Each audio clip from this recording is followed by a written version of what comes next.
Chapter 172.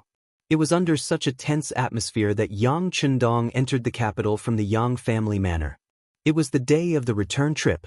He came to the Hu mansion with his new wife, Hu Yen, to visit his relatives.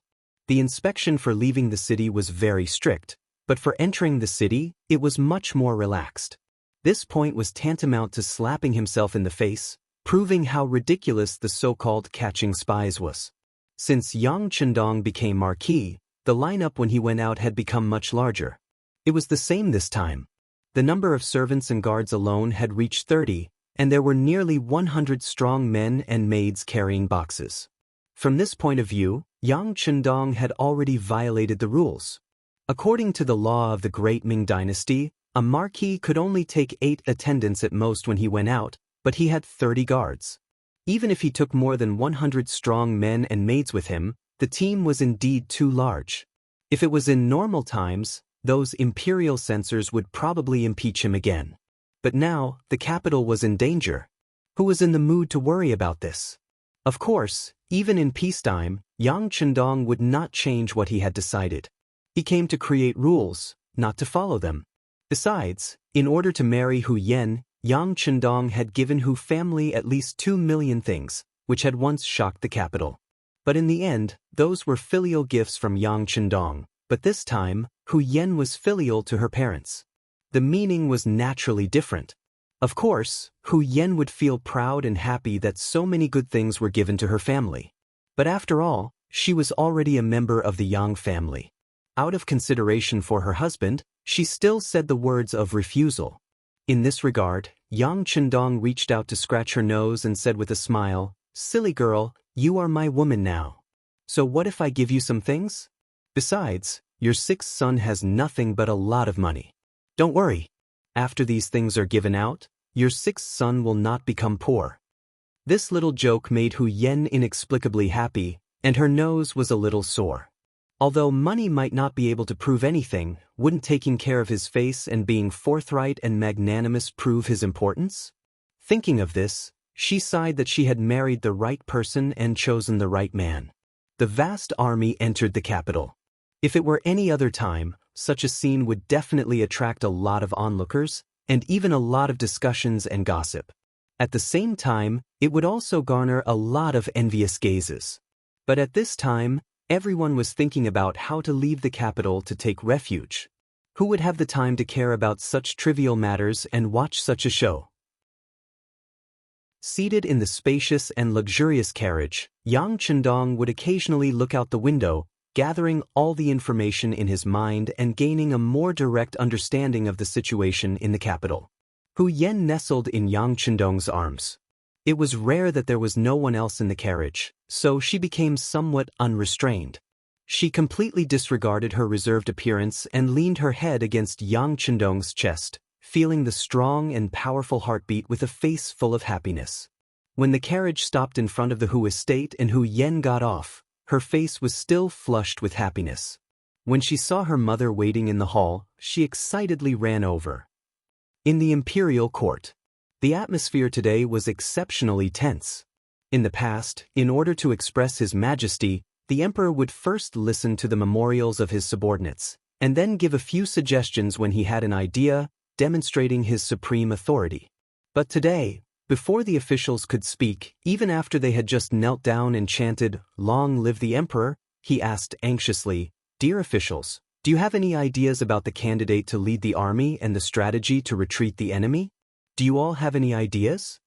Thus, the entire court fell silent. If one were to say that a great Confucian scholar who knew the 4 books and 5 classics, he could naturally name many people. But when it came to driving back the enemy and leading the army, how could it be so easy? Speaking of which, it had been a long time since there had been a major foreign war. Even if there were some wars, they were only small skirmishes or internal conflicts. For those kinds of battles, as long as the enemy was pressured, there was no need for any techniques. But this time, facing the elite cavalry of Walla who had repeatedly defeated them, hundreds of thousands of troops were thrown in twice, and the result was a great defeat, which led to a situation where there was a shortage of soldiers. So, how could they resist the enemy? Not to mention that recommending a candidate to be an official and a general were two completely different things.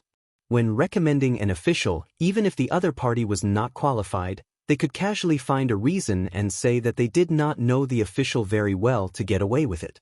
At most, they could bribe the officials and use some money, and the matter would be resolved as a small matter. But recommending a general to fight against the powerful army of Walla, if they did not do well, they would lose their heads, and even worse, the recommender would also be punished. So, who would do such a recommendation easily? On one hand, they did not want to cause trouble, but more importantly, they did not have a suitable candidate in mind. In their eyes, the Tile army that even Ing Zong himself could not defeat was already an undefeatable army, an army that no one could defeat. The officials were all mute and did not make a sound. This made the emperor anxious, and Zhu Qiyu angry. What? You don't even have a suitable candidate? You claim to be the pillars of the country, and according to you, you have everything in the world in your hands, and you are omnipotent, but now, is it so difficult to recommend a person to lead the army? If that's the case, are you lying to me? In anger, Zhu Qiyu wanted to label the officials as deceiving the emperor. In this way, even if he used this reason to kill a few officials, the others would not be able to say anything. Feeling the anger of the emperor, the officials were panicking, and at the same time, they looked at each other, and then quickly transitioned in their minds to a candidate to lead the army. But no matter how hard they thought, it was difficult to find a suitable person. What? Seeing that the officials still did not say a word, in anger, Zhu Qiyu decided to kill a few people as a sacrifice to the flag. Some people were like this. If they were not forced to this point, they would not know how powerful they were. Just as Zhu Qizhen's gaze swept over and was thinking about who to kill to make an example, someone in the crowd suddenly said, "Emperor, this official has a candidate to recommend." Who are you recommending? Come forward. Zhu Qiyu, who was about to explode, suddenly saw hope and was naturally very happy. His eyes searched and his voice became very anxious. As you wish. The newly appointed vice minister of Taichung Temple, Su Yozhen, who had received the emperor's order, stepped forward with a face full of confidence. The officials were also curious about who stepped forward at this time, but when they saw that it was Su Yozhen, who was in charge of the sacrifice, they all showed a puzzled expression. This person used to be an imperial censor, although he had impeached some people and had a slight reputation, but in the end he was not a ranked official, and it was difficult for him to enter the eyes of others. If it were not for the two emperors this time, it would be impossible for him to be promoted from a 6th-rank official to a 4th-rank vice minister of Taichung Temple. Yesterday, this person had been in the limelight once, and at that time, his colleagues had a whole new level of respect for him. They did not expect that he would speak again today. Could it be that he really had a suitable candidate in mind to lead the army? Could it be that he was really a person with a military strategy? Under the gaze of the officials, under the eager eyes of the emperor, Su Yozhen, who was holding the ceremonial tablet, stepped forward with a face full of confidence, knelt and said, "This official recommends a person he has fought with the Walla cavalry and has not been defeated and retreated unscathed. With him, the so-called small foreign tribes are not a problem and can be swept away like a spider web in a room." Su Yozhen's flattery made the ministers in the imperial court even more surprised. Who had fought with the Walla army and not been defeated? Even Shi Heng, who was given the title of Taidu and Wuxing Count, was also defeated. Could it be that there was really a general more powerful than this person? If it was true, why hadn't they heard of it? The officials were puzzled, but the emperor, Zhu Qiyu, did not think much about it. Right now, he was anxious to find a way to solve the problem as long as he could force the enemy to retreat. As for where he came from and what his current position was, he did not care about it. Good, my great Ming is really full of talents, but I don't know the name of this person. Where is he now? What is his official position? Zhu Qiyu asked anxiously, but Su Yozhen answered indifferently, replying to the emperor, "This person is now in the capital, Yang Chendong, the loyal marquis." Su Shaoqing, be careful with your words. Among the officials, someone quickly made a reproachful attitude. This person was an important official in the court, the Minister of Rights, Hu Shao. Yang Chendong married his granddaughter, and the two families had a very close relationship. Now that someone recommended his grandson-in-law to lead the army to war, of course, he would be unhappy. This was war and people would die, not doing business. At worst, it would just be a loss of money. That's right, Su Shaoqing, don't be too impatient. This is leading the army to war, a matter of national importance, not a place to settle personal grudges. Hu Zhangning also stood in the court. In order to solve the crisis, Zhu Qiyu had specially ordered all the fifth-rank officials in the capital to come to court. As the imperial guardian of the embroidered uniform guard, he naturally had the qualifications to stand here.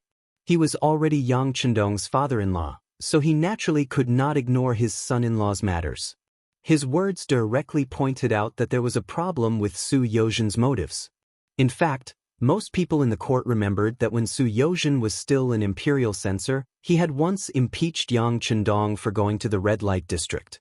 After that, although Yang Chendong was unharmed, he was promoted. With this precedent as an example, it was no wonder that Hu Zhangning would think this way and even dare to point it out in front of the court. Su Yozhen, who was being rebuked by both Hu Xiao and Hu Zhangning, did not panic in the slightest. On the contrary, he maintained a slight smile and said, "Yes, when this official was an imperial censor, I truly did impeach the loyal marquis, but that was only out of duty, not because of personal grudges. Now, this official is recommending the loyal marquis both out of duty and to repay the emperor's kindness in recognizing my worth. Moreover, this official can take responsibility for his words. If the loyal marquis is unable to stop the enemy outside the capital, this official is willing to take full responsibility." Chapter 173. Take full responsibility. When he said this, the entire court was in an uproar. This was no longer a recommendation, but a bet on his own life. If he didn't have enough confidence, how would he dare to do such a thing? For a moment, all the officials looked at each other. No one dared to doubt whether Su Yozhen had bad motives. After all, if you wanted to harm your enemy or opponent, there were many ways. But he wouldn't choose this kind of responsible statement. Wasn't that taking the initiative to jump into a sinking ship and seeking his own death? Su Yozhen's words made all the officials speechless. There was a feeling of speechlessness and they didn't know what to say. Zhu Qiyu, who saw all of this, was very happy in his heart. Regardless of whether Yang Chendong was suitable to lead the army or not, at least someone had recommended a candidate. This was a good sign.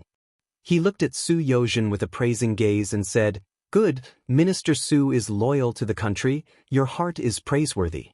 But I don't know how you are so sure that the Marquis of Loyalty can take on this heavy responsibility? Your Majesty, please allow this official to report." After receiving Yang Chendong's reply yesterday, he also received a lot of information from the Security Bureau. After sorting it out, he also thought about what to say for half a night. Now that it was time to show off, he immediately boasted in front of Dai Zong and all the officials. From Su Yozhen's mouth, everyone knew that Yang Chendong saved Ying Zong, Kuang Yi, Wang Zua and the other 9 officials. Only then did they know that the Marquis of Loyalty didn't rely on luck, but a mercenary army with a high price. They were using the latest firearms, which were not difficult to fire continuously. Moreover, they were extremely accurate. It was because of this army of 100 people that they were able to save the lives of Ying Zong and the others in the chaos. This was the reason why they were given the title of Count of Loyalty and Courage. After explaining the situation in detail, Su Yozhen immediately kowtowed to the ground and vowed to Zhu Qizhen, "Your Majesty, this official is willing to use my life and the dozens of people in my family as a guarantee. If we can invite the Marquis of Loyalty and the mercenary army, it isn't impossible to withdraw the elite army of the Walla. This official asks for your Majesty's decree." His voice was impassioned and powerful, reverberating throughout the entire palace. Every word and sentence passed into the ears of the emperor and the officials, but at this time, no one agreed. It was obvious that everyone was digesting what Su Yozhen had said and the information she had brought to them. Zhu Qiyu also didn't immediately make a decision. Su Yozhen's words alone were not enough to determine if Yang Chendong really had such an ability. This was a battle to protect the capital. If he made a mistake, he would lose everything he had and his life. If he lost this battle and the capital fell to the enemy, even if he killed Yang Chendong and Su Yozhen, what use would it be? He needed to think about it carefully, so he fell into deep thought. Jin Ying, who was extremely observant, saw that Zhu Qiu hadn't spoken for a long time.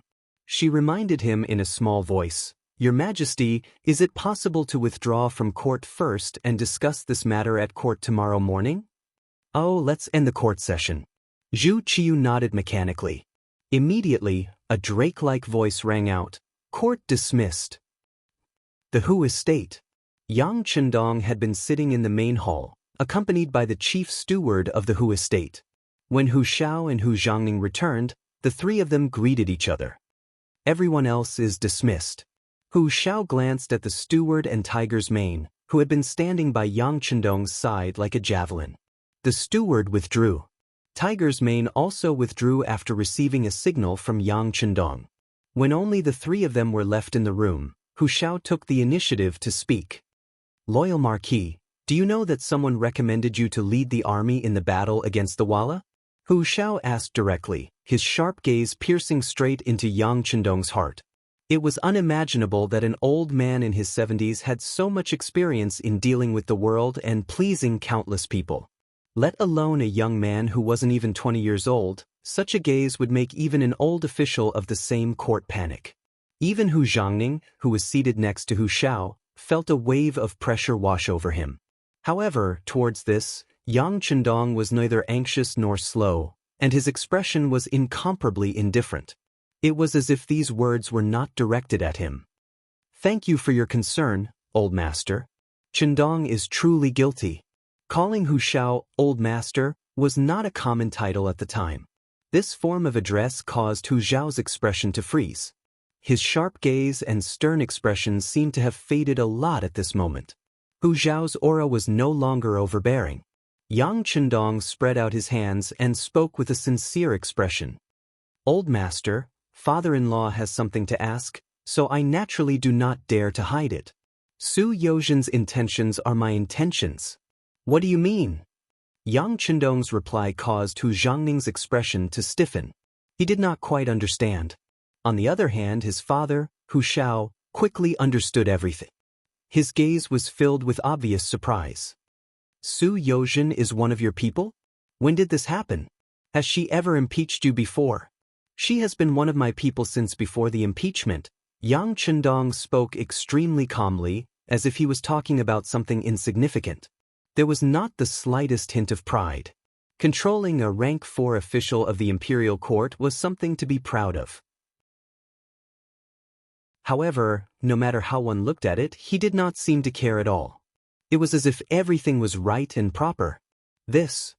Hu Zhangning finally understood. Of course, his face was filled with shock. Hu Dan was also shocked by these words. However, he had been in the imperial court for so many years after all. He quickly understood the crux of the matter. He was also incomparably shocked, but he did not show it on his face. Just by looking at his ability to maintain his composure, it was unknown how much better he was than his son. "So that's how it is. It seems that this old man has worried too much. But you arranged for Su Yozhen to do this? How confident are you?" Hu Xiao knew that Yang Chendong was playing a very big game of chess, but he did not know exactly what he was going to do. He only knew that this grandson-in-law of his was filled with confidence. "I don't dare to hide it from old master. I am 100% confident," Yang Chendong respectfully replied while inwardly praising Hu Xiao's reaction and judgment. 100%? This answer also startled Hu Xiao. His eyes lit up as if he was going to re-evaluate Yang Chendong at this moment. Since ancient times, no one had dared to say that they were 100% confident in war. Even if they knew that victory was certain, they would only say that they were 99% confident. This was all because reality was unpredictable and constantly changing. This was especially true when it came to war.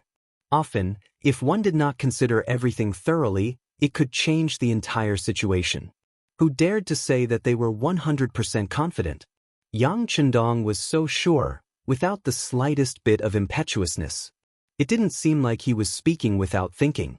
Didn't that mean that he really had thought about it long ago and was prepared long ago? But what was he relying on? I heard that you hired an army of 100 people. Those people have firearms that our great Ming dynasty does not have. With them, you were able to successfully rescue Zong. Is this true? Hu Xiao began to wonder where Yang Chendong's confidence came from. The first thing he asked was what Su Yozhen said. It is true. Yang Chendong replied in a resolute tone. I did hire an army. They also have firearms that are many times more advanced than our great Ming dynasty. With them, they have no problem dealing with the Walla cavalry. But what? Hu Zhangning, who was listening intently, asked anxiously. It's just that the cost of hiring them is too high. Every time they complete a mission, it costs 10,000 taels per person. Moreover, it costs at least 1,000,000 taels per person. In other words, even if you only hire one person, you have to pay 1,000,000 taels of silver to hire them. Sigh, it's really a waste of money. Yang Chendong said while shaking his head, indicating that he could not bear the burden. So much. Hu Zhangning was also shocked by the high cost. 100 people cost 1,000,000 taels of silver. Didn't that mean that the money needed to hire 100 people could support an army of a few 100,000 people at the border for a year? Yes, it's that much. Moreover, it's impossible to negotiate the price. This is because I have done business with them before and have some credibility. If it were someone else, I'm afraid that even if they paid, they would not be able to hire them. Yang Chendong lowered his head and let out a long sigh. His expression showed that he could not bear the burden anymore. Admitting that Su Yozhen was one of his people was the sincerity that Yang Chendong showed to the Hu clan. Since they were all relatives, it would not be good to hide some things. If people knew about it in the future, how would they meet each other? But even if they were relatives, there were some things that could be said and some things that could not be said. For example, the mercenary army was originally his own army. He did not need to spend any money at all and they would completely obey his orders. Yang Chendong would not tell Hu Xiao about this. Not only that, but he also had to pretend that it was very difficult. Only in this way would the old man speak up for him at the crucial moment. It could also be said that Yang Chendong was willing to say so much to Hu Xiao because he wanted to use his mouth to persuade Zhu Qiyu and let him know that only he had the strength to reverse the situation. Only in this way could the other party come to him and he could ask for an exorbitant price. When Yang Chendong did things, he had always done things step by step. Even people like Hu Xiao would often inadvertently be used by him. By the time he reacted, he would often not know whether to laugh or cry. At lunchtime, the atmosphere seemed to have returned to normal, but Hu Ming and Hu Zhangning both seemed to have a lot on their minds. Yang Chendong, on the other hand, kept sitting there with a modest smile, which made Hu Yen glare at him fiercely, but then her eyes became incomparably warm. Hu Yen did not know what Yang Chendong said to her grandfather and father, but she was sure of one thing, and that was that he would definitely not harm her family.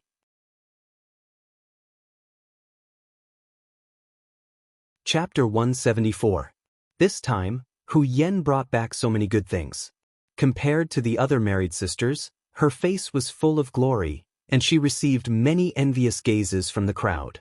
And all of this was brought to her by Yang Chendong. How could she be dissatisfied? After a seemingly quiet lunch, Hu Yen bid farewell to her parents and family and left the Hu estate with Yang Chendong. After watching them leave, Hu Zhangning asked eagerly, "Father, can I send someone to investigate him?" The governor of the Brocade Guard originally had the power to investigate cases. This time, he planned to use his power to understand his son-in-law. You can't. Zhangning, remember this. Although he is not as old as you, he is meticulous, far-sighted, and far-sighted. Even I can't compare to him. If you want to do anything, you won't be able to hide from him. If you do this, it will only hurt the relationship between the two of you. It is meaningless. Hu Chang shook his head and gave a high evaluation of Yang Chendong. Hu Zhangning didn't expect his father to think so highly of Yang Chendong. Although he was a little unconvinced, he was used to listening to his father's orders for a long time. This made him immediately dispel the idea of doing anything. Okay, I won't do anything. But father, how will I explain this to the emperor in the morning court tomorrow? Father will have to think about it carefully. The news came too suddenly. It was so sudden that Hu Chang couldn't completely digest it, let alone think of a way to deal with it. Imperial Palace. When Zhu Qiyu saw Jin Ying appear in front of him, he immediately ignored his status as the emperor and got up. He asked anxiously, "How is it? Did you find out anything?" Replying to your majesty, this subject has sent out a lot of spies and obtained proof that the loyal Marquis really has a very elite army by his side. In order to avoid alerting the enemy and to avoid causing a misunderstanding between the two sides, our people did not come into close contact with them and did not see what the new firearms looked like. However, there is one thing that can be confirmed, and that is the existence of new firearms. This has been confirmed through some of the things that have happened. Jin Ying wiped the sweat from his forehead as he answered Zhu Qiyu's question. He gave off the feeling that he had worked very hard to obtain this information in such a short time. But in reality, he had already experienced the new firearms before, so he naturally knew that everything was true. Hearing that there was indeed a new type of firearm, Zhu Qiyu saw a glimmer of hope. That's impossible. What if we make it ourselves? If it's really as powerful as you say, with such firearms, why should we be afraid of others? Human nature was greedy. After knowing the benefits of the new firearms, Zhu Qiyu started to have ideas about it. Perhaps it was because of his identity as the emperor that he had the misconception that everything under the heavens belonged to the emperor, and that all the good things under the heavens should belong to him. Jin Ying had thought of this before, and she had paid a heavy price for it. She naturally knew that this path would not work. Faced with Zhu Qiyu's wishful thinking, she could only say, "Your Majesty, I'm afraid this won't be easy." "What do you mean?" Hearing that the matter was impossible, displeasure appeared on Zhu Qiyu's face. Jin Ying was stared at by that stern gaze and her entire body tensed. She knew that if she did not explain the matter clearly, she was afraid that the emperor would hold a grudge against her. If she was not careful, he might even replace her and find someone more obedient to take power. Eunuchs were close officials of the emperor. Naturally, they enjoyed the benefits of being in a favorable position. This was also the main reason why they could become powerful and even have real power. At the same time, eunuchs relied on the emperor's favor. Once they lost this support, they were nothing. They would be chewed up by those officials in an instant and not even a scrap of bone would be left. Jin Ying was well aware of the reasoning behind this. How could she dare to make Zhu Qiyu unhappy? Seeing the emperor's dissatisfied expression, she hurriedly explained, "Your Majesty, think about it. Those mercenaries saved Ying Zong's life on the battlefield. How could he not see the value of these people? However, they were not used by him. This shows that this matter is difficult to accomplish. As for how the Marquis of Loyalty and Courage used to convince those people, I'm afraid that we will need to investigate to find out." Jin Ying had no choice but to bring up Ying Zong. Perhaps in the eyes of this new emperor, only his former imperial brother could give him some pressure. As expected, hearing Jin Ying's explanation, Zhu Qiyu's expression became much more normal. Something that even his imperial brother could not do, it seemed normal that he could not do it. The new firearms were not easy to obtain, and the mercenaries would definitely not listen to him. Zhu Qiyu had no choice but to set his sights on Yang Chendong. He had long heard of this gifted scholar, Yang Chendong, who he had even conferred the title of the Marquis of Loyalty and Courage, attracted Zhu Qiyu's attention. "Beloved official, what do you think of the Marquis of Loyalty and Courage?" Hearing the emperor's thoughts change so quickly, Jin Ying was startled at first, but quickly recovered. "Your Majesty, the Marquis of Loyalty and Courage is very talented. He also has the ability to earn money. He is a rare talent. However, how is his ability to command troops? This subject does not know." Jin Ying had already encountered Yang Chendong more than once. Although the two of them hadn't interacted much, he had never profited from him. If possible, he really didn't want to provoke this kind of person. However, since the emperor had asked, he still had to answer truthfully. "That's right. This person's ability to earn money is very strong. Regardless of whether it is in the immortal abode or in the realm beyond heaven, it is said that he is an existence who earns large sums of money every day.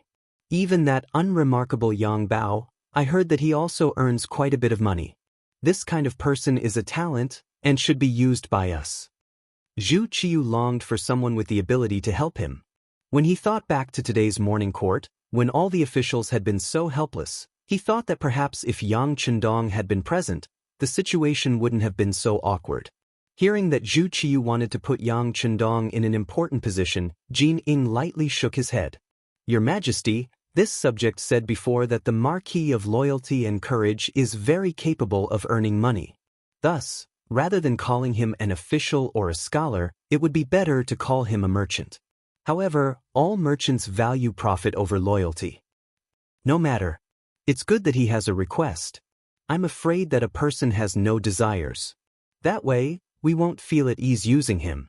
How about this, beloved official? Immediately go see the Marquis of Loyalty and ask him about the matter of asking him to go to war. If he agrees, we will give him command of the army. Zhu Qiu was truly decisive. He didn't doubt those he used and didn't use those he doubted. In this aspect, he was slightly better than Zhu Qizhen from Yingzhong. At the very least, he wasn't so jealous. Since the emperor had given the order, Jining knew that it was useless to say anything else. He immediately nodded in agreement. This subject obeys. Soon after, just as Yang Chendong and Hu Yen returned to the Yang clan manor from the capital, Jin Ying arrived. The current Jin Ying was on the same level as Wang Zhen. His power was so great that few people could compare to him. His arrival naturally attracted Yang Chendong's personal welcome. Welcoming Jin Ying was simply giving him face. As the saying went, if you're good, I'm good, everyone is good. Until he had enough soldiers to peacefully take over the great Ming dynasty, Yang Chendong didn't want to put on an aggressive front unless it was necessary. Yang Chendong and Jin Ying were seated in the guest and host seats in a side hall. This had almost become a habit of Yang Chendong's. As long as it was a eunuch or a lowly person, no matter how much power they had, he would not receive them in the main hall. Those who could be received in the main hall were all people that Yang Chendong valued and admired. Jin Ying naturally didn't know about this habit of Yang Chendong's. If he did, he would probably be burning with rage right now. Not only did he not know, but he also had a request to make. Upon seeing Yang Chendong, Jin Ying became extremely courteous, maintaining a smile on his face. This one was too busy the last 2 days and was unable to attend the wedding of the Marquis of Loyalty and Courage. I am truly sorry. You're too kind. Eunuch Jin is accompanying His Majesty. How important is that? Marquis marrying a wife is just a small matter. Yang Chendong chuckled, appearing completely unconcerned. In truth, he hadn't even asked Jin Ying for advice on his wedding day. There were times when Yang Chendong would accommodate others for the sake of the greater good. For example, on a wedding day like this, he truly didn't want to see someone who was neither male nor female appear in front of him. Even some of his colleagues in the brocade guard, who were true men, had come uninvited. The only ones who had truly been invited were the court officials. Jin Ying clearly knew this, but he had purposely raised this question to express his dissatisfaction. He also wanted to use this as a pretext to suppress Yang Chendong and have him take control of the conversation. Unexpectedly, Yang Chendong didn't feel the slightest bit of guilt. He used the excuse that marrying a wife was a small matter to cover it up. He didn't even say the most basic polite words. This little test made Jin Ying understand that the following negotiations wouldn't be too smooth. At the same time, he became more careful. The conversation changed from probing to straightforward. Marquis of Loyalty and Courage, you must already know about what happened at the morning court today.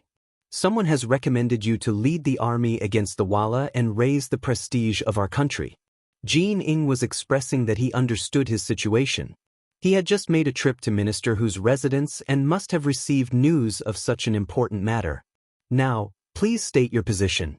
Jin Ying didn't have any intention of beating around the bush. When Yang Chendong heard this, he smiled. This was also good. He didn't have to probe too much and could save a lot of time. All right, Since Eunuch Jin's words are so straightforward, then Marquis will also state his position here. It's just a mere Walla army. To be honest, Marquis doesn't really care about them. I won't hide it from Eunuch Jin. Marquis has already contacted the overseas mercenary headquarters. The army they've sent to support our great Ming should be here soon.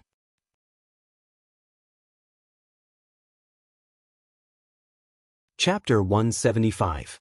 What? You've already contacted them in advance? When Jining heard this news, her expression was one of extreme shock.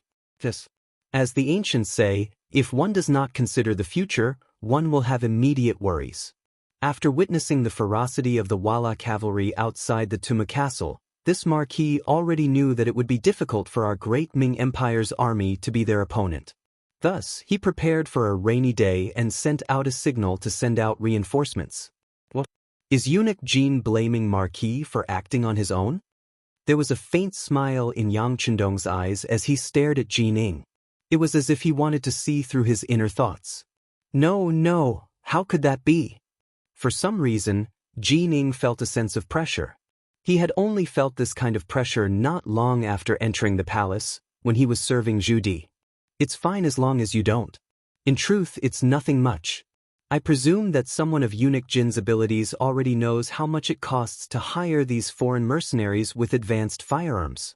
It's naturally best if the imperial court can take out this money. Everything will be fine and the capital will have no more worries. But if there's some difficulty, Marquis can pay for it himself. But if that's the case, they probably won't participate in the operation against the Walla army.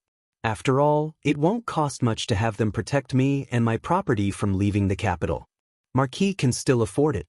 But if they go into battle, the cost is truly not something Marquis can afford. Yang Chendong, who had always been so proud of his wealth that he didn't know how to spend it, was now crying about how poor he was. Jining couldn't help but grimace at these words. This was a clear threat. If Dai Zong was unable to fork out enough money for the military expenditure, Yang Chendong would bring his men and leave the capital. Perhaps he would directly seek refuge with Xu Qizhen, who was currently settling down in Nanjing. If this was the case, Jining didn't even dare to imagine what sort of chain reaction it would set off. He would not forget that it was precisely because of the opening of the immortal abode and heaven beyond heaven that the hearts of the people were at ease and many officials were willing to stay in the capital. Then, if he left now, would those officials who swayed according to the wind also leave with him? If the people wanted to leave, the officials would have to go with them, and the capital would truly be nothing more than an empty shell. At that time, before Walla's army could even arrive, the capital would have already fallen into chaos. This duke knows about this matter. However, this matter is of great importance. This duke still needs to report back to the emperor to make a decision. Seeing Yang Chendong draw the line, Jining knew that the initiative had changed hands. Unless she didn't want to rely on this person's strength to help, she could only fulfill the conditions to protect herself. After Jining finished speaking, she stood up and looked like she was about to leave. Eunuch Jin, please wait. Marquis hasn't finished speaking yet. The emperor and the imperial court would provide the military necessities, and Marquis would only be a middleman, which would not benefit him in any way. As the saying goes, one should not get up early when one is powerless. Here is one of Marquis' personal conditions. Oh, it's all written on this paper. I'll have to trouble Eunuch Jin to bring it back for His Majesty to see. Marquis will be waiting here for your good news. Yang Chendong was beaming with joy and contentment. At this moment, Yang Chendong was beaming with joy as he handed a piece of white paper filled with words to Jining. He was openly asking the imperial court for benefits from the emperor. How could this be the conduct of a law-abiding official? Normally, Jining would have ridiculed him, and then a large group of embroidered uniform guards and Eastern Depot agents would surround this place and arrest him. But now, he had a favor to ask. Although he was angry, he could only forcefully suppress his dissatisfaction. He even forced a smile and said, "All right, I will report the loyal Marquis' intentions to the emperor. Don't worry." Jining reached out and took the paper full of words. Then he strode away. He was really afraid of Yang Chendong. He was afraid that if he left at night, Yang Chendong would say something that would embarrass him. Seeing Jin Ying's back gradually disappear, Tiger's Mane, who had been standing guard beside Yang Chendong in the side hall, took half a step forward and said, "Young master, are we really going to help Dai Zong? Why don't we take advantage of this opportunity to watch him perish? That way, when we make a move at the last moment, won't we be able to reap the benefits?" Foolish.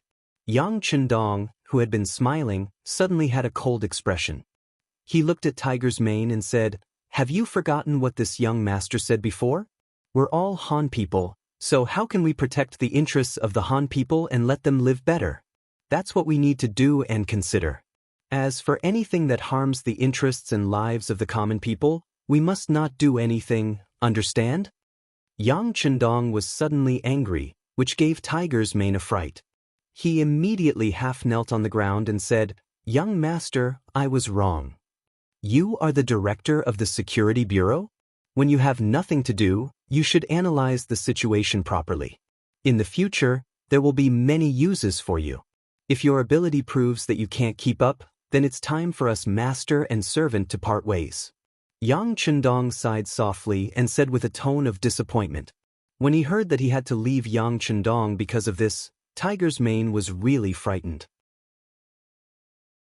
His expression was blank and he said in fear, "Young master, don't worry. Tiger's Mane will definitely study hard and won't make such a mistake again." While Yang Chendong was teaching Tiger's Mane a lesson, in the carriage, Jining had already opened the paper that Yang Chendong handed to her. When she saw the requirements written on it, she punched the window frame of the carriage and said angrily, "Loyal Marquis, you are really pushing your luck. Loyal Marquis, you are going too far." In the palace, after Zhu Qiu saw the piece of paper sent by Jining, his expression changed unpredictably. In the end, he roared in anger. On the paper, Yang Chendong actually asked to open a bank of the Yang family, a business to deposit money. In other words, he wanted to build a private bank, a bank recognized by the great Ming dynasty. Money and soldiers had always been synonymous with ruling a country. Often, when you had these 2 points, it was equivalent to having the foundation to establish a new power or even a new country. Yang Chendong's request for Zhu Qizhen to agree to open a bank was equivalent to taking food from a lion's mouth. No wonder he was so angry. "No, I absolutely cannot agree to it." Zhu Qiu threw the paper in her hand to the ground, looking angry. Jining bent down to pick it up and carefully came to Zhu Qiu's side. "Your Majesty, please calm down. For the sake of your health, don't be so angry." "How can I not be angry? This Yang Chendong clearly wants to loot a burning house. Does he really think that without him, we won't be able to defeat the Walla? At worst, I will personally lead the army into battle." Zhu Qiu was so angry that he was almost roaring. It was obvious how angry he was at this moment. When Zhu Qiu mentioned leading the army into battle, Jin Ying somehow thought of Wang Zhen's death in the chaos of the army. She couldn't help but shiver. She quickly advised, "Your Majesty, you can't. The Walla is coming with ferocious momentum. Our army's morale and strength are lacking. This is not the right time to fight." "Not the right time? Even if I can't defeat them, do you think that Yang Chendong can defeat them? Or do you think he is stronger than me?" Zhu Qiu was so angry that he lost his head. At this moment, he was so angry that he questioned Jin Ying. Jin Ying's face was filled with fear and trepidation. She knelt on the ground with a thump. "Your Majesty, you have a body of gold. You are the true dragon, the son of heaven. Naturally, there is no one more powerful than you in this world." However, that Yang Chendong didn't rely on himself. He hired mercenaries with new firearms with a large sum of money. Mercenaries? That's right. Since they can be hired with a large sum of money, why can't we? How about this, my beloved official? You think of a way to contact those mercenaries. We will also pay how much money Yang Chendong is willing to pay. I don't believe that they can't be used by us. Zhu Qiu was ruthless. He decided to throw money at them and compete with their strength. After the great Ming dynasty was ruled by Renchuanji, there was a lot of money in the national treasury. If it was a competition of wealth, how could the newly developed Yang Chendong be a match for a country? Seeing that Zhu Qixin's eyes were almost red from anger, Jining knew that she couldn't refuse this matter. He immediately agreed and then quickly left the palace. He was very suspicious that if he continued to stay, he was afraid that if he was displeased, he would be in big trouble. When faced with an enraged emperor, it was better to stay away from him. The embroidered uniform guards and the Eastern Depot were very efficient. They had long since begun investigating who the leader of the mercenaries was. In addition, Yang Chendong hadn't tried to hide anything. Since this force had already been exposed, they had no intention of withdrawing it. Sooner or later, they would have to announce it to the world. Since that was the case, they might as well do it openly. What harm was there in letting others know? After finding out that the leader of the mercenaries was called Xiaofeng and that he was a citizen of the great Ming dynasty, Jining brought a few of her trusted subordinates to meet him in an unremarkable restaurant. Ever since the Immortal abode appeared in the city, the business of the other restaurants had been greatly reduced. In the past, some of the tycoons rarely patronized the restaurant, and the restaurant was barely hanging on despite the death of its owner. The restaurant they met in was in such a miserable state. She asked to reserve the entire restaurant, and even threw down 10 taels of silver. The owner readily provided the location. By the time Xiaofeng appeared, Jining had already drunk 3 cups of tea. With his current power, there were very few people who could make him wait like this. A trace of impatience appeared on his face. It wasn't until Xiaofeng appeared with 2 of Lung Feng's subordinates that a trace of joy appeared on his face. "Company Commander Xiao, I'm here." Xiaofeng, who was attracted by the shouts, only casually raised his head to take a glance. He then calmly walked towards the second floor. His footsteps did not have the slightest intention of speeding up because of the other people waiting. All of this was seen by the few embroidered uniform guards who had followed him. Perhaps it was because they were used to being arrogant, but when they saw someone even more arrogant than them, they were naturally unhappy.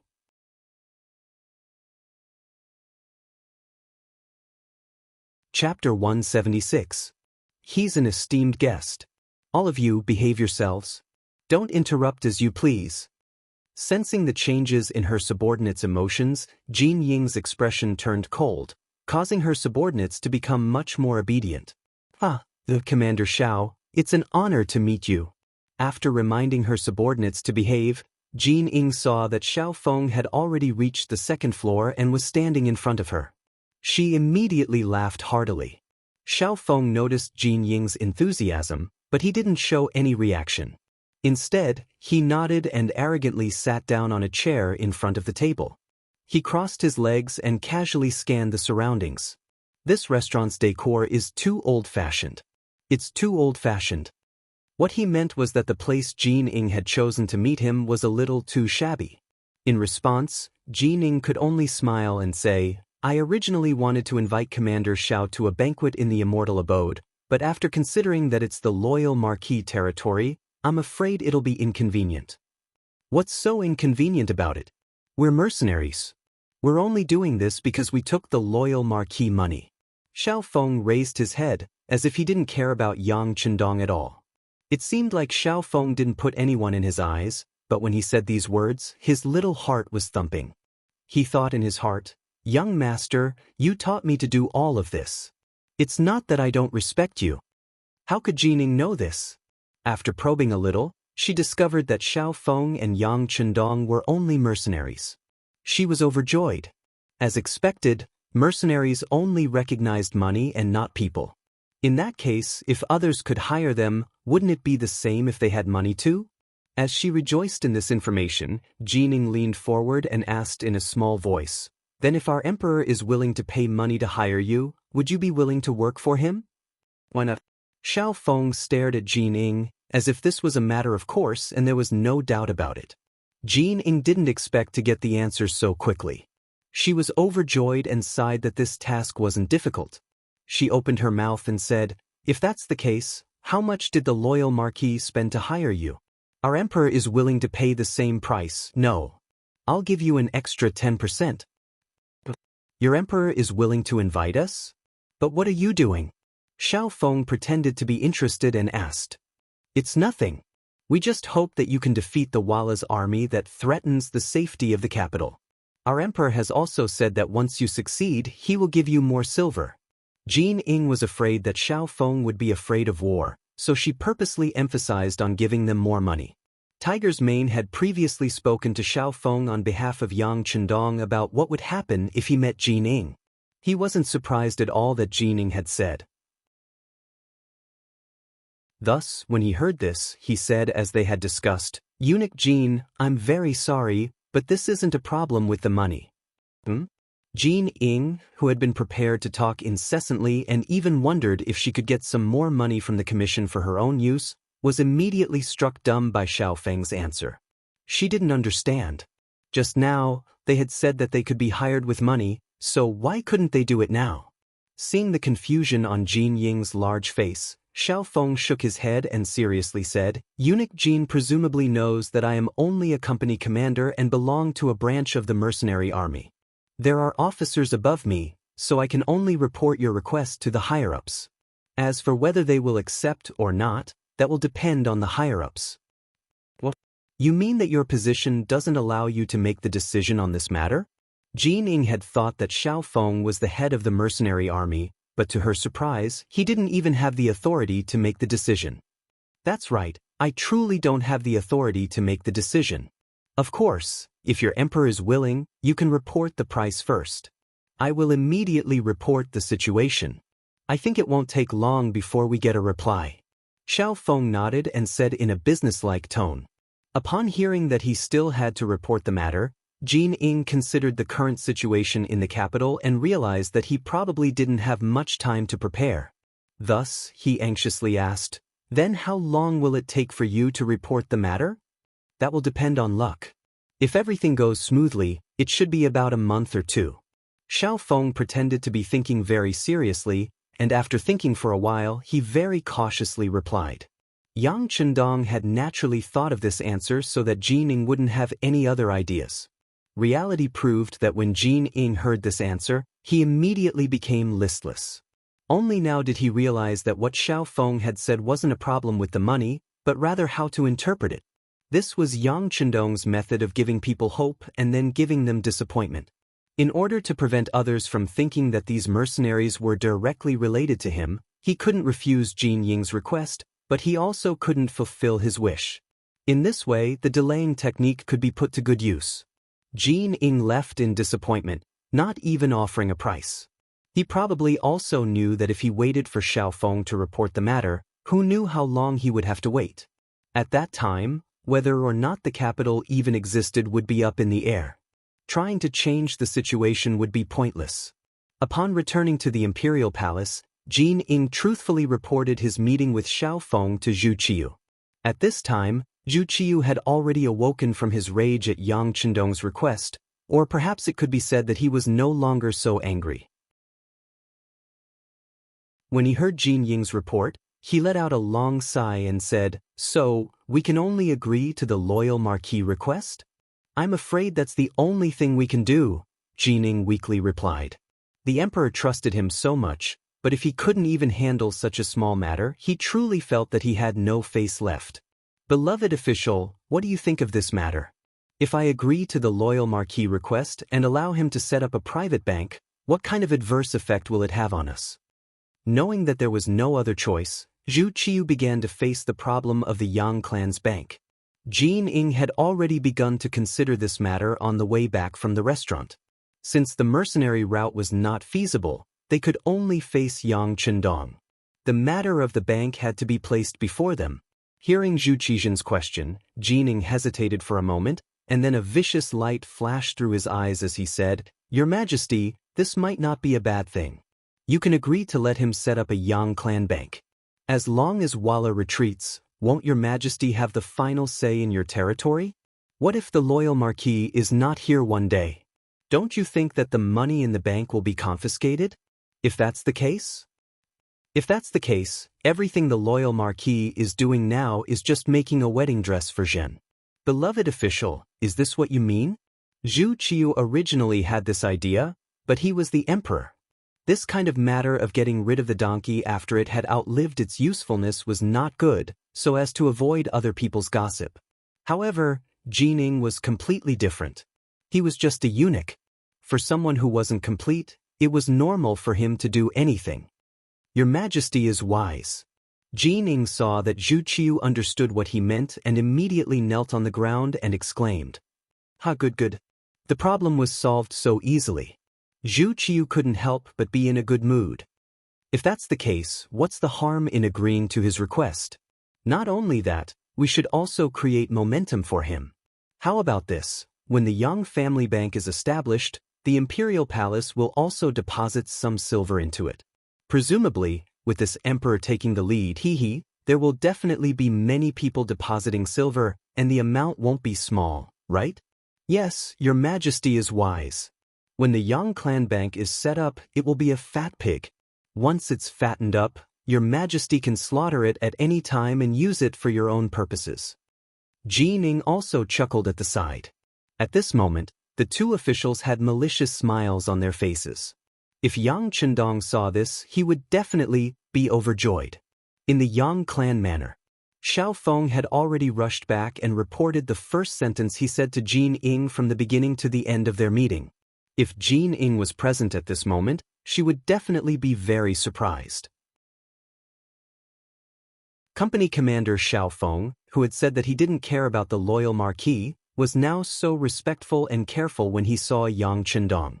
"You've done well. Go and have a good rest." Yang Chendong, who was very satisfied with Xiao Feng's performance, smiled and watched him leave. He knew that after this meeting, even if Zhu Qiu didn't agree, he would have to agree.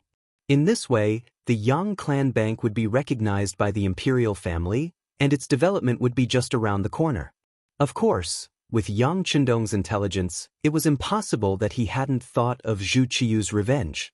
However, killing him was undoubtedly a fool's dream. He would let the other party be happy for a while. When the Yang clan bank really became strong, it would be too late for regrets. Tiger's Mane, immediately send a message to Gao Xiong in Chichen City. Have him transport all the gold stored in the city and plundered from the sea to the capital. I have great use for it. Yang Chendong gave the order after some thought. The matter of the Yang clan bank would soon be resolved. In comparison, this was a profitable business. With money, he would have a foundation for development. With money, he could do many things that he wanted to do. At that moment, he hummed a little tune as he walked towards the rear courtyard. There were 4 outstanding beauties waiting for him there, waiting for him to appear.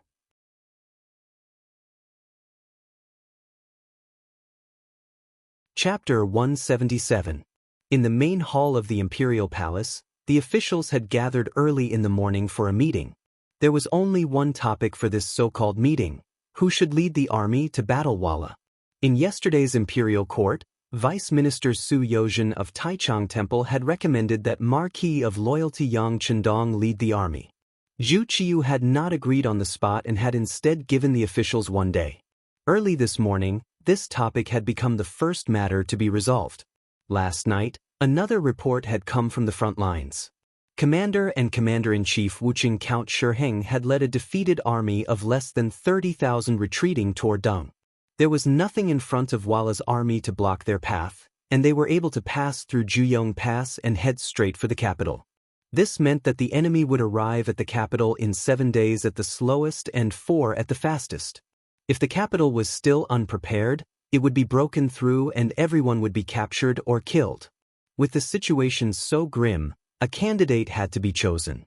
Jin Ing announced the news she had received last night in front of all the officials. There were those in the imperial court who were terrified, uneasy, and pale.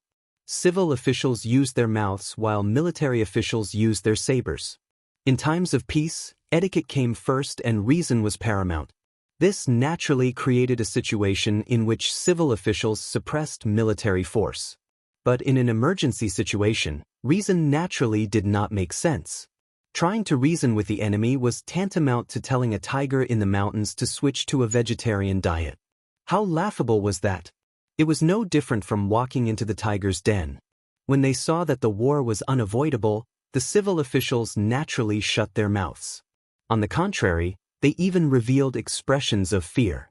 They were completely different people compared to how they were in the past, talking about the past and discussing the present. Who wouldn't be afraid of death?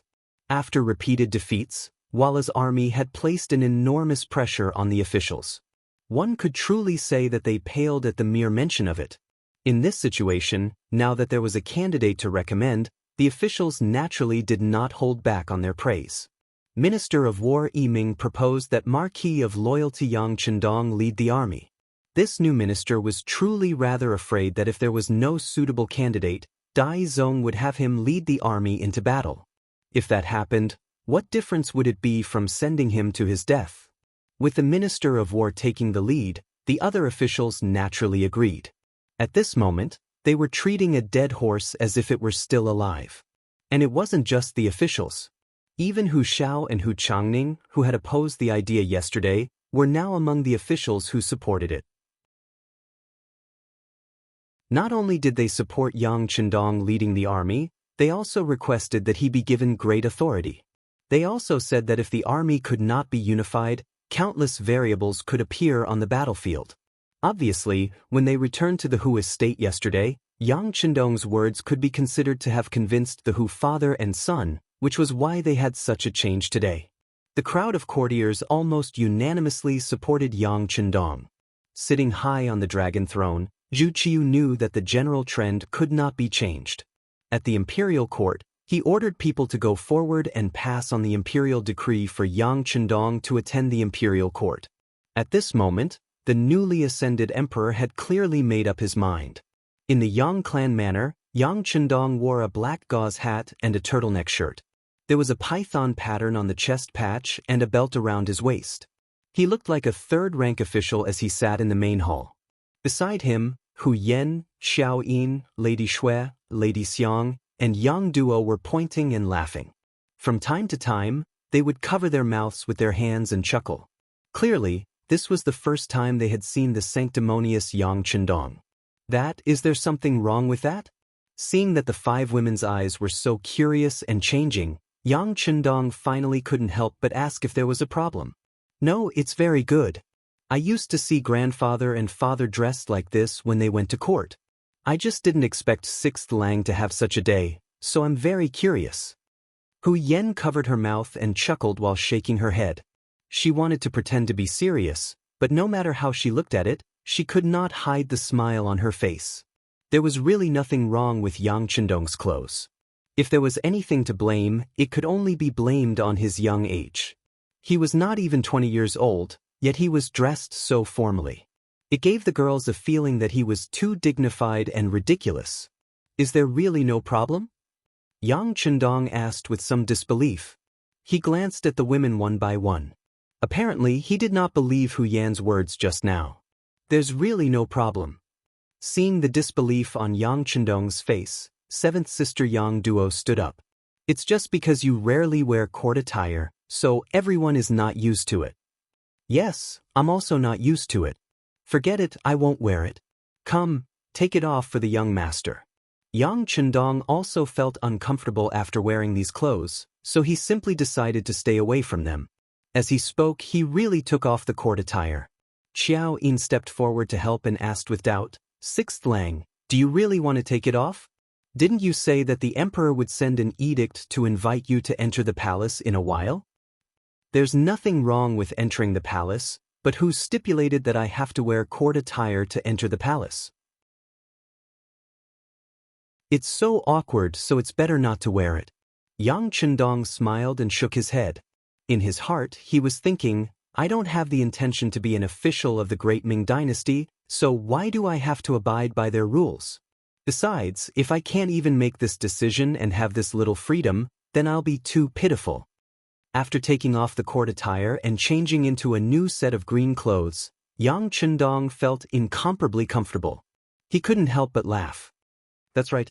Nothing is more important than being yourself. You should also remember, unless it's an important occasion, you can wear whatever you want. Wear whatever is comfortable. Life is only a few decades, so don't be too hard on yourself. Just as he changed into a new set of green clothes, a eunuch came to pass on a message from outside the Yang family manor, asking the loyal marquis to immediately enter the palace. The emperor and all the civil and military officials were waiting for him.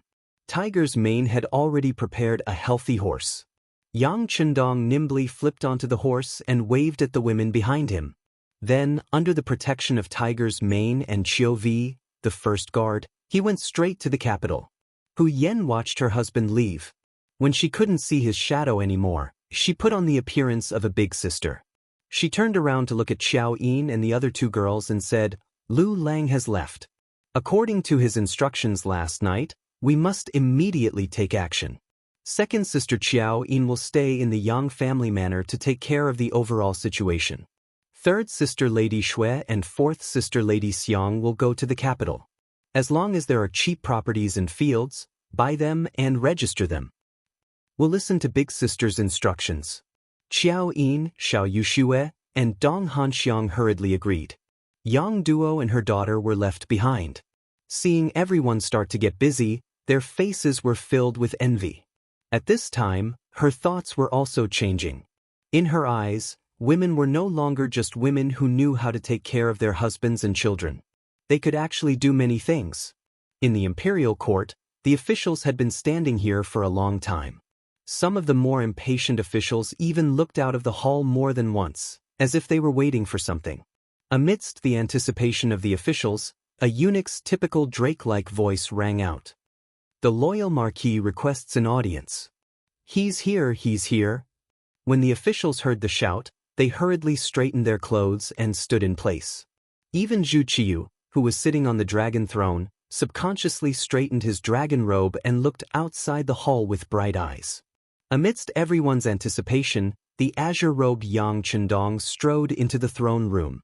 The last time he came to the throne room, it was the second day after he entered the capital. He had beaten Wang Go and received the treatment of beating the drum. Compared to before, this time, he was less nervous and uneasy. The imperial court had long ago decreed that when entering the hall to meet the emperor, one had to wear the corresponding official robes. But at this time, Yang Chendong was dressed in azure-robed and entered the imperial court, yet no one said anything. Even the censors, who loved to nitpick, acted as if they did not see him. "Subject Yang Chendong pays respects to your majesty." "My majesty is..." Yang Chendong entered the hall and knelt when he was 10 steps away from the throne. After allowing Yang Chendong to kneel in front of him, Zhu Qiyu raised his hand and said, "All right, loyal Marquis, stand up and speak." "Thank you, your majesty." Even though he did not like kneeling in front of the officials in the imperial court, there were some etiquette that could not be discarded. After answering, Yang Chendong slowly stood up. When he stood up, he stood there like a javelin, giving off the feeling that no matter what wind blew, he would not move. Standing among the officials was Hu Zhangning. He had been practicing martial arts since he was a child and had some skill. At this moment, when he saw Yang Chendong's performance, he could not help but have a thought in his mind. His son-in-law seemed to be a martial artist, and his strength should not be weak. But why did he not notice it before? Yang Chendong stood where he was. Zhu Qiyu, who did not understand martial arts, naturally could not see Yang Chendong's true strength. His intuition told him that the loyal Marquis was standing there with great vigor. "Loyal Marquis, we have summoned you to this hall to discuss matters. I presume that you also know what is going on? Walla's army is threatening the capital, and the officials have recommended you to lead the army. We also believe in loyal Marquis, but are you willing to do your duty for the country?" Even though he had already sent Jin Ing to privately discuss this matter with Yang Chendong, he still had to do his duty. At this moment, he still had to go through the proper procedures. This subject is willing to do his duty for the country, share His Majesty's burden, and do his best for the peace and prosperity of the Great Ming. Anyone could say beautiful words, and at this moment, Yang Chendong had put on a perfect display of the relationship between ruler and subject. Good. Zhu Qiyu was elated to see Yang Chendong so readily agree. "Loyal Marquis, hear this. You are made general of Swift Cavalry, primary second rank, and left commander-in-chief of the 5 armies of the capital. You are in charge of the large and small armies of the capital, and you are in charge of all the soldiers in the city." Since he was going to be put in an important position, and at this critical moment, a promotion was only natural. As for controlling all the soldiers in the city, this was naturally because of the urgency of the situation, and he had no choice but to give Zhu Qiu this important authority. Zhu Qiu was keenly aware that this was a battle of life and death, so he naturally could not be careless.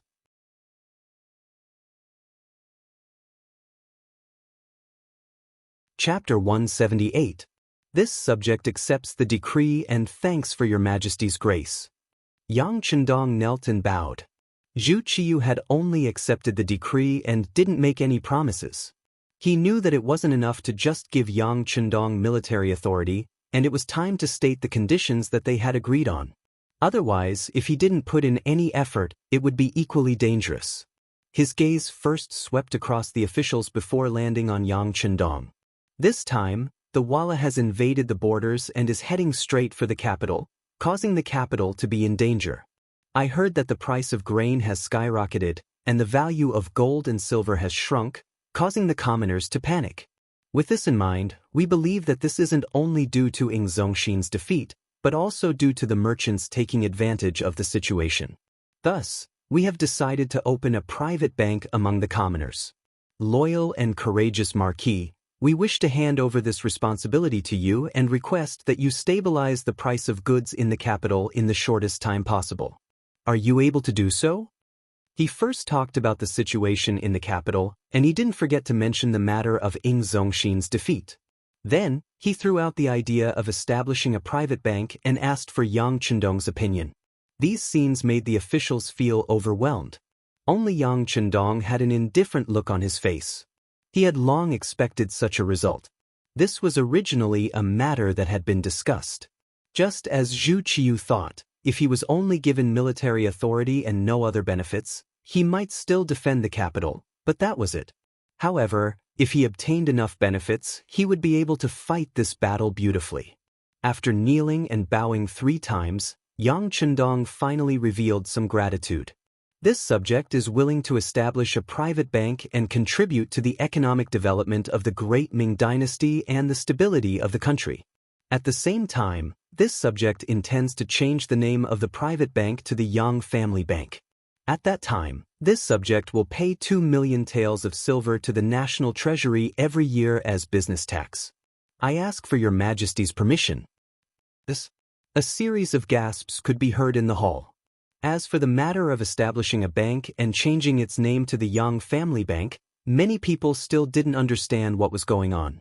However, there was one sentence that was very clear.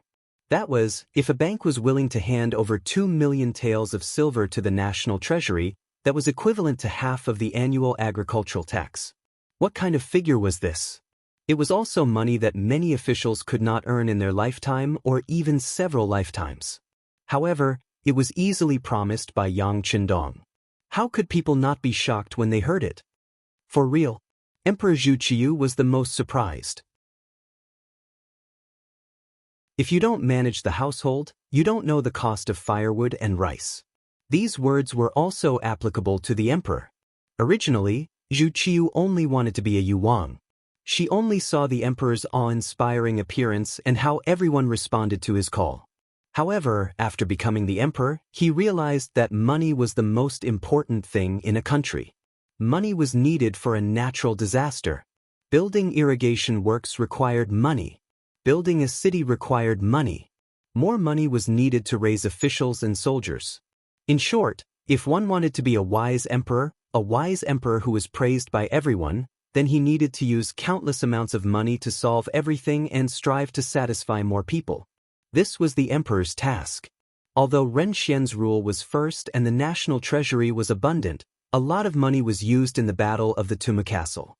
After the defeat, it was unknown how much money was needed to compensate the soldiers. Moreover, there were 2 emperors ruling at the same time. The income of a country was divided into 2 parts. As a result, it was foreseeable that in the future, there would be more income and less expenditure.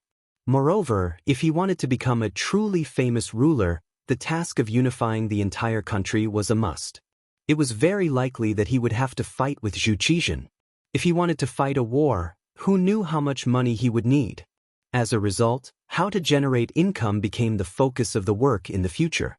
At this time, Yang Chendong stood up and said that he would set up a Yang family bank and would be able to send 2 million taels of tax every year. How could this not make Zhu Qiyu's heart blossom with joy? A Yang family bank could pay 2 million taels a year. If there were 10 such banks, then wouldn't the problem of expenditure be solved? Wouldn't they be able to deposit more taels into the national treasury? In his joy, he couldn't help but cry out in surprise. Cough, cough. Ji Ning, who was standing at the side, coughed softly. She used this method to remind Zhu Qiyu of his loss of composure in front of the palace. At this moment, the emperor also reacted. He quickly made up for it. Good, very good. Since the loyal marquis is so confident, we will deposit 500,000 taels first. Depositing 500,000 taels of silver was nothing to an emperor. This was just Zhu Qiyu's way of expressing his support for this matter. Many thanks, Your Majesty, for being the first customer of the Yang family bank to deposit money. This subject will give you a monthly interest of 0.45%. That is 500,000 taels of silver. The monthly interest is 2,250 taels of silver. Yang Chendong quickly thought and gave an answer. With a monthly interest of 0.45%, that was 100 taels of silver. The monthly interest would be 450 taels of silver. 1,000 taels of silver would be 450 taels of silver. 10,000 taels of silver would be 45 taels of silver.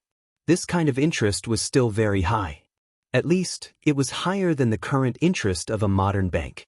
This naturally became a great temptation, causing the eyes of the other ministers to light up when they heard the result. 500,000 taels of silver. The monthly interest would be 2,000 taels of silver. That was enough money for many large families to spend for 2 to 3 months or even longer. Although there were very few people who had so much savings, they should have at least 50,000 taels of silver. This way, the monthly interest of the Yang family bank would be 200 taels of silver. No matter how one looked at it, it was appropriate. Not only were the officials shocked by this result, even Zhu Qiyu was shocked by Yang Chendong's words. Loyal Marquis, do you know that the words of the emperor are not joking? This subject naturally knows. Your Majesty only needs to prepare the silver. Once we win this battle to protect the capital, the Yang family bank will quickly be established. At that time, Your Majesty only needs to send people to deliver the silver and then collect the monthly interest. Yang Chendong said with confidence. Although the interest of this deposit was not low, it was nothing compared to the interest he set for the loan. As a modern person, he naturally knew that money only had an important use in circulation. If everyone saved their silver and did not use it to stimulate consumption, the progress of society would be much slower. Zhu Qiyu naturally believed Yang Chendong's words. In front of the officials, he said, "Good, then we will wait for the opening of the Yang family bank." Ha! With Zhu Qiyu's laughter, the court session came to a successful conclusion. However, when the officials walked out of the hall, not many of them revealed relaxed expressions. First, they still doubted whether Yang Chendong, who was not even 20 years old, really had the ability to protect the capital. Second, was opening that bank really that profitable? If so, should they deposit their money in it? The officials all had their own thoughts. Yang Chendong did not leave with the officials. Instead, after watching Emperor Zhu Qiyu leave, he was called to the side by Ji Ning to discuss the details of the next step. Ji Ning was resting in a courtyard within the palace. In a pavilion built on water, the two of them sat facing each other. Loyal Marquis, have a taste of this duke's tea leaves. Ji Ning was all smiles. The defense of the capital would depend on this person, so this was naturally not the time to be giving him the cold shoulder. On the contrary, he was waiting for Yang Chendong to state his conditions, the treatment of the mercenaries. Both Zhu Qiyu and Ji Ning were keenly aware of this. They had placed Yang Chendong in command not because of his military talent, but because he could directly order the mercenaries with the new firearms. Even Yang Chendong himself knew that relying on the 10,000-some soldiers in the capital was simply not enough. In the end, he still had to rely on the new soldiers he had trained. Since this was the case, he naturally had to obtain enough benefits. Otherwise, This opportunity to demand an exorbitant price would be hard to come by again. The tea leaves are pretty good. It seems that eunuch Jin has some good stuff, Yang Chendong said with a dazzling smile, seemingly very satisfied with Jin Ying's hospitality. Since this was a negotiation, a relatively harmonious atmosphere was naturally of utmost importance. It was not a life and death battle between two enemies. It was just a matter of money. This required excellent patience and a good atmosphere. Ah, loyal Marquis, you praise me too much. This duke is simply being rewarded by His Majesty. Ji Ning threw his head back and heartily laughed, his good mood written all over his face. How could he not know that this was an opportunity for Yang Chendong to ask for benefits, as well as an opportunity for him to obtain benefits? Although the two of them were very different in age, they both had the heart of a fox. Using a large fox and a small fox to make up the situation was not excessive at all. As expected, His Majesty's rewards are always the best, Yang Chendong said with some emotion. Then, he brought up the main topic, but I wonder what kind of reward His Majesty will give for using the mercenaries this time? Finally, they talked about the main topic. At this moment, Jin Ying's expression became much more serious. But I wonder how many mercenaries loyal Marquis has invited this time, and what are their chances of defeating Walla's army? It seemed that Jin Ying was much more mature than Yang Chendong, as if he had always held the initiative. Yang Chendong did not care about this. With the mercenaries in hand, the initiative was in his hands. As for who made the first request, in his opinion, it did not matter. This was not an equal negotiation and transaction to begin with. How much chance of victory there is, how many mercenaries can be invited to help, all depends on how determined His Majesty is. Yang Chendong picked up the teacup and took a sip. At the same time, he spoke with confidence.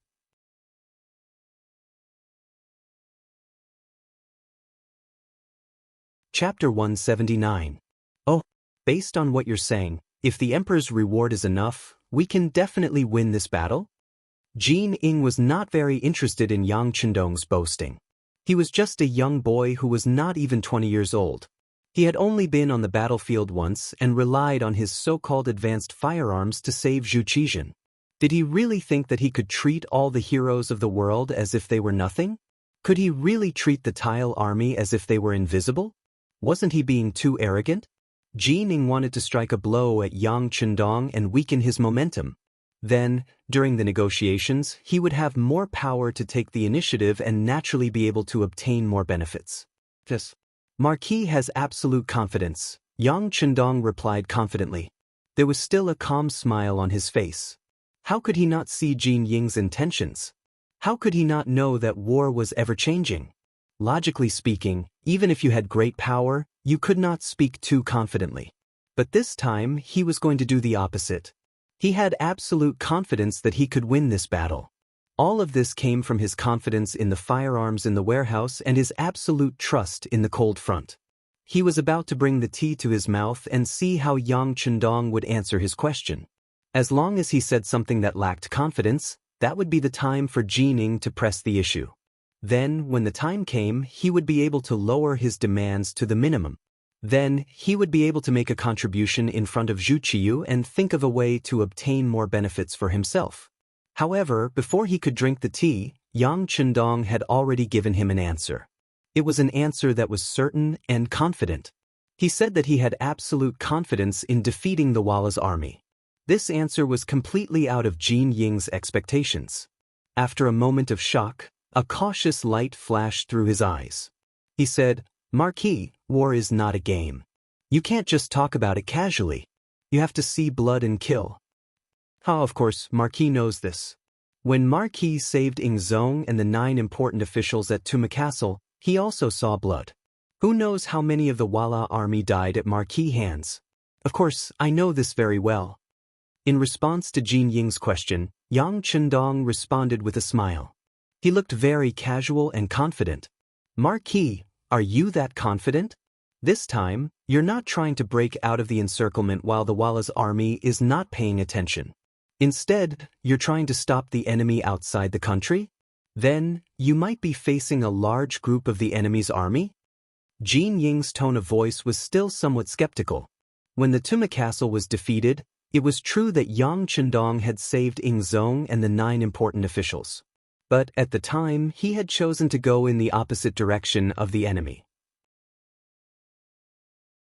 He had not taken the shortest path back to the capital, but had instead circled around to the enemy's empty rear. Jin Ing had long ago had the embroidered uniform guard investigate this matter. It was precisely for this reason that he believed that while the strength of the mercenaries was impressive, they could only fight on a small scale. In a real battle, these so-called new firearms would not be of much use. Based on what he understood, Jin Ing did not believe that the mercenaries were omnipotent and invincible. But what he did not know was that the reason he had chosen to go to the enemy's rear rather than to protect Ingzong was because Yang Chendong had intended to do so. He had done this in order to prepare for the simultaneous reign of 2 emperors and give Zhu Qiyu enough time to ascend the throne. Otherwise, if he had really taken the shortest path to the capital with the Lung Feng army, how could there have been the matter of Zhu Qiyu ascending the throne? Of course, Yang Chendong wouldn't explain this to anyone. Otherwise, everyone would know what Sima Zhao's intentions were.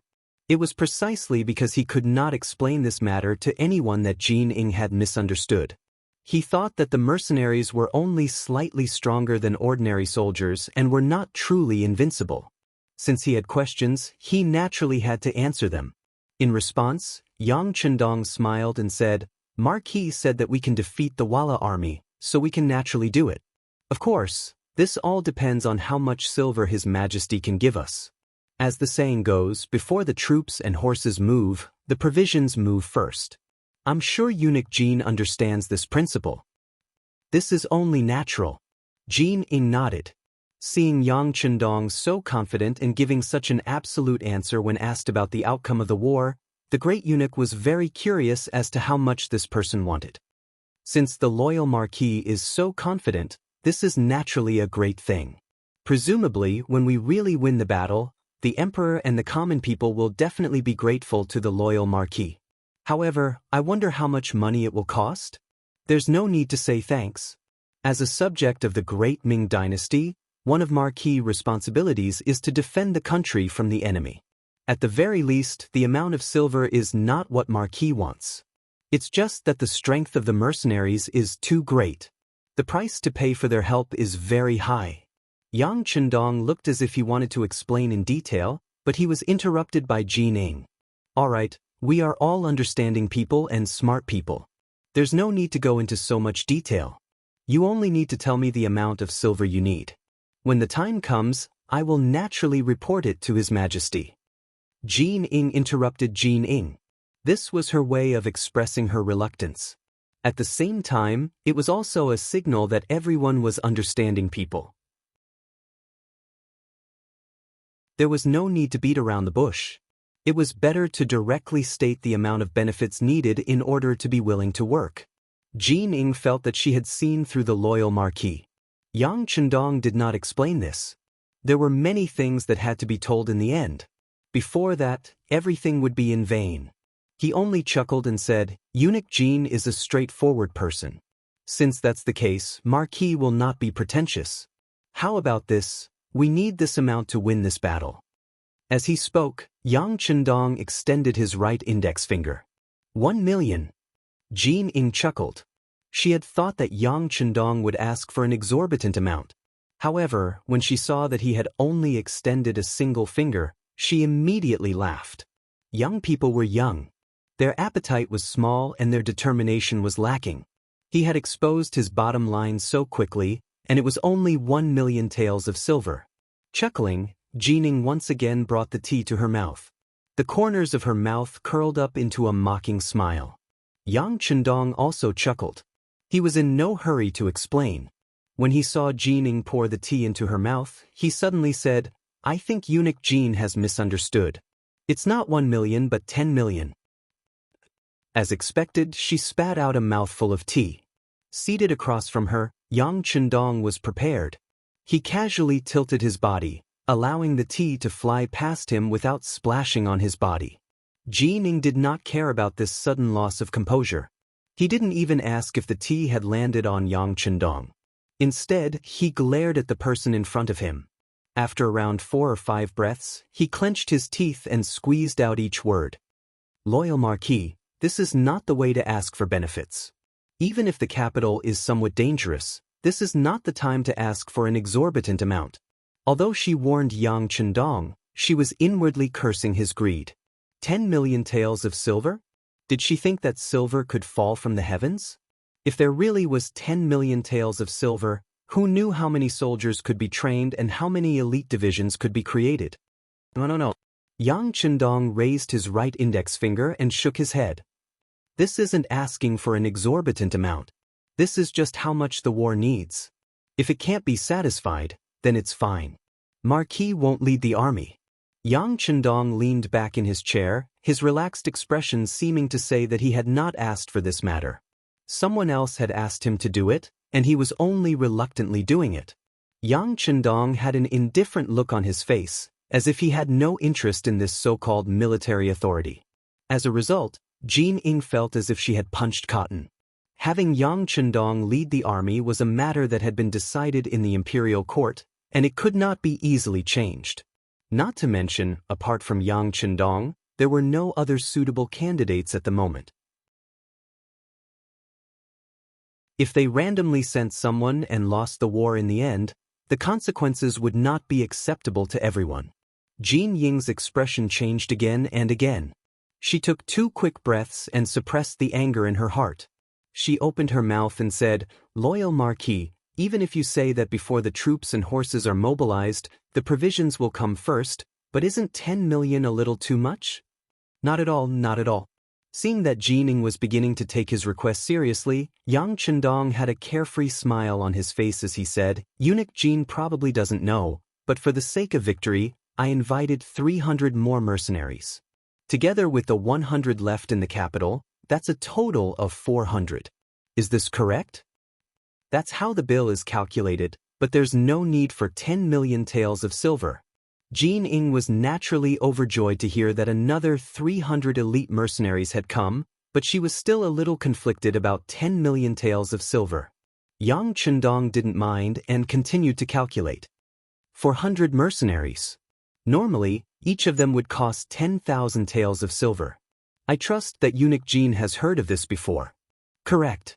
Although 10,000 taels of silver per person is a high price, if they truly do have exceptional fighting strength, it's still barely acceptable. But even so, it's only 4 million taels of silver. Where did 10 million come from? Jin Ying anxiously retorted. Eunuch Jin, there's no need to be in such a rush. Wait until Marquis has finished calculating the bill before you speak, all right?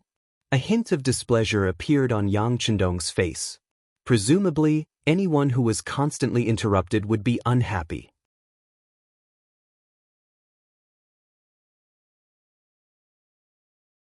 Chapter 180. All right. Forget about the loyal Marquis for now. I will listen. Jin Ying was very good at reading people's expressions. Otherwise, he would not have been placed in such an important position by Zhu Qiu.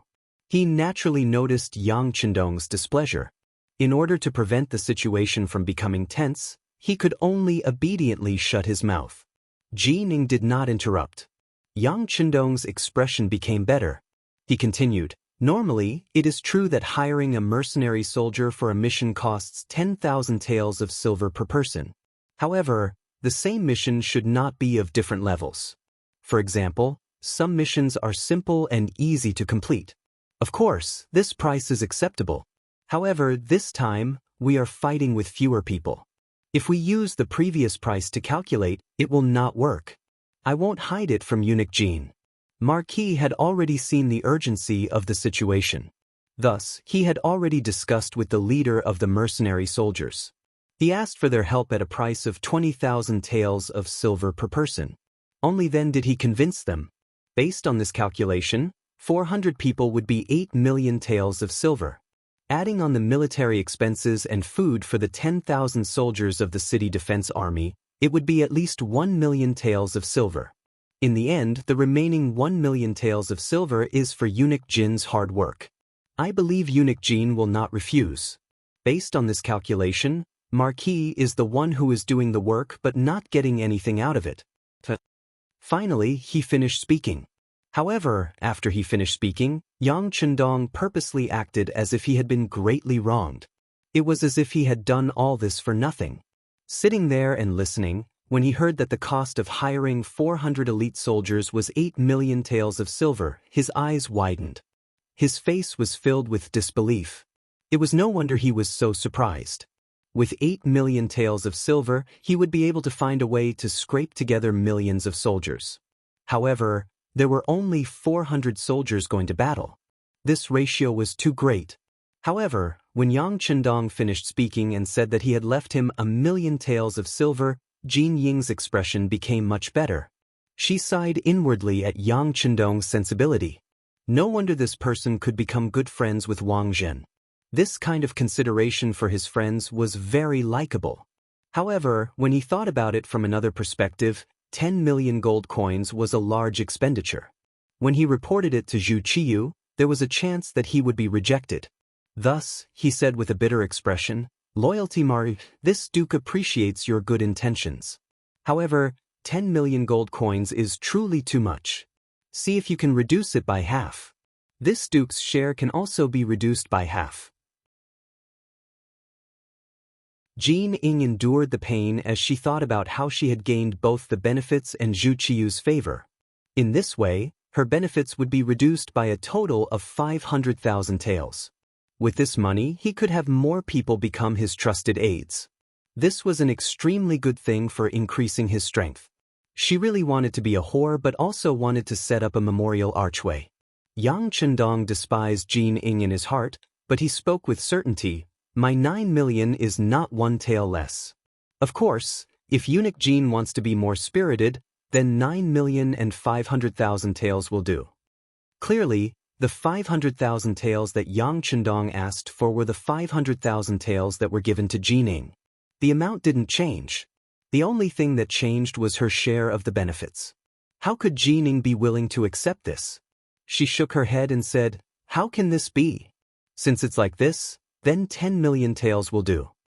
Just as she finished speaking, Jin Ying continued with a worried expression, "But Loyalty Marquis, I'm afraid that His Majesty won't agree to such a large sum of money at once. Also, I'm afraid that the Ministry of Revenue won't be able to gather so much money in such a short time." Seeing that Jin Ying had accepted this reality, the corners of Yang Chendong's mouth curled up into a smile. Eunuch Jin doesn't need to worry about this. Marquis has already thought of a solution for His Majesty. The National Treasury won't be able to take out so much money in such a short time. It's fine to say this to others, but I'm sure that Eunuch Jin and Marquis both know this. But to take out 10 million taels of silver at once, I'm sure that even His Majesty's heart will ache. If that's the case, the National Treasury can take out an advance of 5 million taels of silver. I'm sure that this amount should be enough to convince His Majesty. Jin Ying was naturally overjoyed to hear this. That's right. If it's only 5 million taels of silver, it will naturally be much easier to convince His Majesty. But this way, how can we convince the mercenaries? Do we have to give them the money in installments? Of course not. How could the money used for war be given in installments? That would create a major problem. Yang Chendong shook his head. If it can't be given in installments, then what about the remaining 5 million taels of silver? Jin Ying was somewhat confused by Yang Chendong's words. "Don't worry, Eunuch Jin. Marquis thinks like this. Aren't there still many properties belonging to the imperial household in the capital? For example, the deeds to many houses and residences belong to His Majesty, so it's better to sell them to Marquis at a discount. Think about it, if the capital really can't be protected, these things can't be taken away just because His Majesty says so. It's better to sell them to Marquis at a discount and use them as the 5 million taels of silver. As for Marquis, he'll naturally find a way to gather the 5 million taels for war. Eunuch Jin will also need to make a trip to the newly appointed Minister of Revenue, Jin Lian. At the very least, no one will be lacking in benefits." Chuckling, Yang Chendong set his sights on the best houses in the capital. This was one of the goals of his trip. It was said that the antiques of prosperous times were the gold of troubled times. In truth, houses were also extremely cheap items in troubled times. At crucial times, everyone would be thinking about saving their lives, so who would buy a house? At that time, even if it was given away for free, no one would dare to stay. Yang Chendong understood this principle, so how could Jining not? With the Walla's army approaching the capital, the people were panicking and house prices were plummeting by the day. Even so, there were still more people selling than buying. One could say that houses were the most worthless thing in the world. And if she could convert this worthless thing into money and give it to Yang Chendong, wouldn't that be a wonderful thing? With these houses, Yang Chendong would probably have to do everything he could to protect the capital. This seemed like a perfect solution, and it would be much easier to use this as an excuse to persuade Zhu Qiyu. Not to mention, he would be able to earn some money from buying and selling the houses. As for the Bureau of Revenue, given his status, who would dare to stop him if he wanted to do something? When she thought about how she could get this job done and still make a profit, Jin Ying's complexion visibly improved. Good, good, the loyal Marquis's intentions are good. Since this is the case, this association will immediately report to His Majesty. I presume that this matter won't be too difficult to handle. Jin Ying regained her confident expression. It was as if everything had returned to her control. After negotiating the terms, Jin Ying wanted to see the Emperor, Zhu Qiyu. Her eyes were filled with eagerness. In response, Yang Chendong showed no intention of rising. Instead, he raised his teacup and leisurely said, "Eunuch Jin, there is one more matter that I don't know if you know. Marquis has suddenly been suspended from his post in the embroidered uniform guard. Now that I mention it, this was a post that His Majesty personally conferred upon him. For what reason?" Jin Ying had been thinking about how to report this matter to Zhu Qiyu when she heard Yang Chendong's words, and her face instantly paled. There was such a thing? This eunuch was unaware. Oh, then it must have been a subordinate acting on his own initiative. Speaking of which, it's just a post as the commander of the embroidered uniform guard. Marquis doesn't care much about it. However, now that the entire nation is focused on fighting against foreign enemies, if people find out that Marquis has been suspended from his post, it's inevitable that some people will let their imaginations run wild and think that Marquis has done something wrong to incur the Emperor's wrath. If that's the case, it's extremely disadvantageous for Marquis to lead troops into battle. Yang Chendong spoke with a faint smile, but it was clear that there was still a trace of anger in his eyes. He was clearly a little angry. Jin Ying was indeed unaware of this matter. Although the commander of the embroidered uniform guard was his trusted aide, LV Gui, he didn't report everything to him. His main duty was to stay by His Majesty's side. Only when something major happened would he report to him. Therefore, when he first heard Yang Chendong say that he had been suspended from his post, he was stunned. When he heard the consequences of this, he felt that the matter was a little serious. At this moment, Yang Chendong's authority was not to be questioned. Otherwise, how could he lead troops into battle? How could he carry out orders and prohibitions? Marquis of Loyalty, I really don't know about this matter. Your post as the commander of the embroidered uniform guard was indeed conferred by His Majesty. Even if something happens, it should be up to His Majesty to decide. This time, LV Gui and the others have overstepped their boundaries. I ask that Marquis of Loyalty not take issue with them. Now, I can announce that your post as the commander of the embroidered uniform guard has been reinstated. After this, I will find LV Gui and have him apologize to you. Jin Ying, who knew the importance of this matter, immediately expressed his opinion and placed Yang Chendong in an important position. All right, then I'll have to trouble Eunuch Jin. Since that's the case, Marquis will go to patrol the city and meet with the generals. Oh right, I'll have to trouble Eunuch Jin to hurry up with the matter of the silver. Walla's army will soon arrive at the city. If they aren't in place by then, Marquis can't guarantee that the soldiers will fight with their lives. As for the matters at the Ministry of Revenue, I'll arrange for my cousin Yang Fu to go there. If there's anything, you can discuss it. Yang Chendong finally stood up. He had said what he needed to say and done what he needed to do. It was time to prepare for the war. Good. Don't worry, Marquis of Loyalty. I'll go see His Majesty now. The silver will be quickly sent over. Alright, I'll have to trouble eunuch Jin. Oh right, LV Gue should be eunuch Jin's man. Since that's the case, when the silver arrives, ask him to find Marquis to get your 1,000,000 taels. Yang Chendong chuckled, then cupped his fists and bowed before leaving the palace.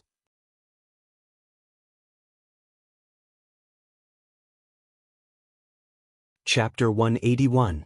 Yang Chendong had specifically asked Lu Gue to come and get the silver. It was clear that he wanted to make things difficult for Lu Gue and take revenge for his previous suspension. How could Jining not see that?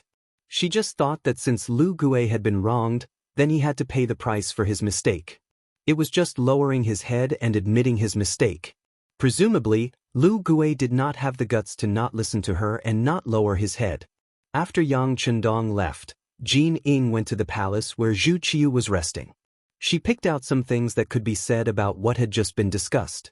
When Jin Ying said that Yang Chendong needed 10,000,000 taels of silver to guarantee victory, Zhu Qiu was shocked.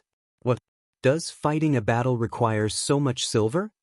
It was no wonder that Zhu Qiu was so surprised.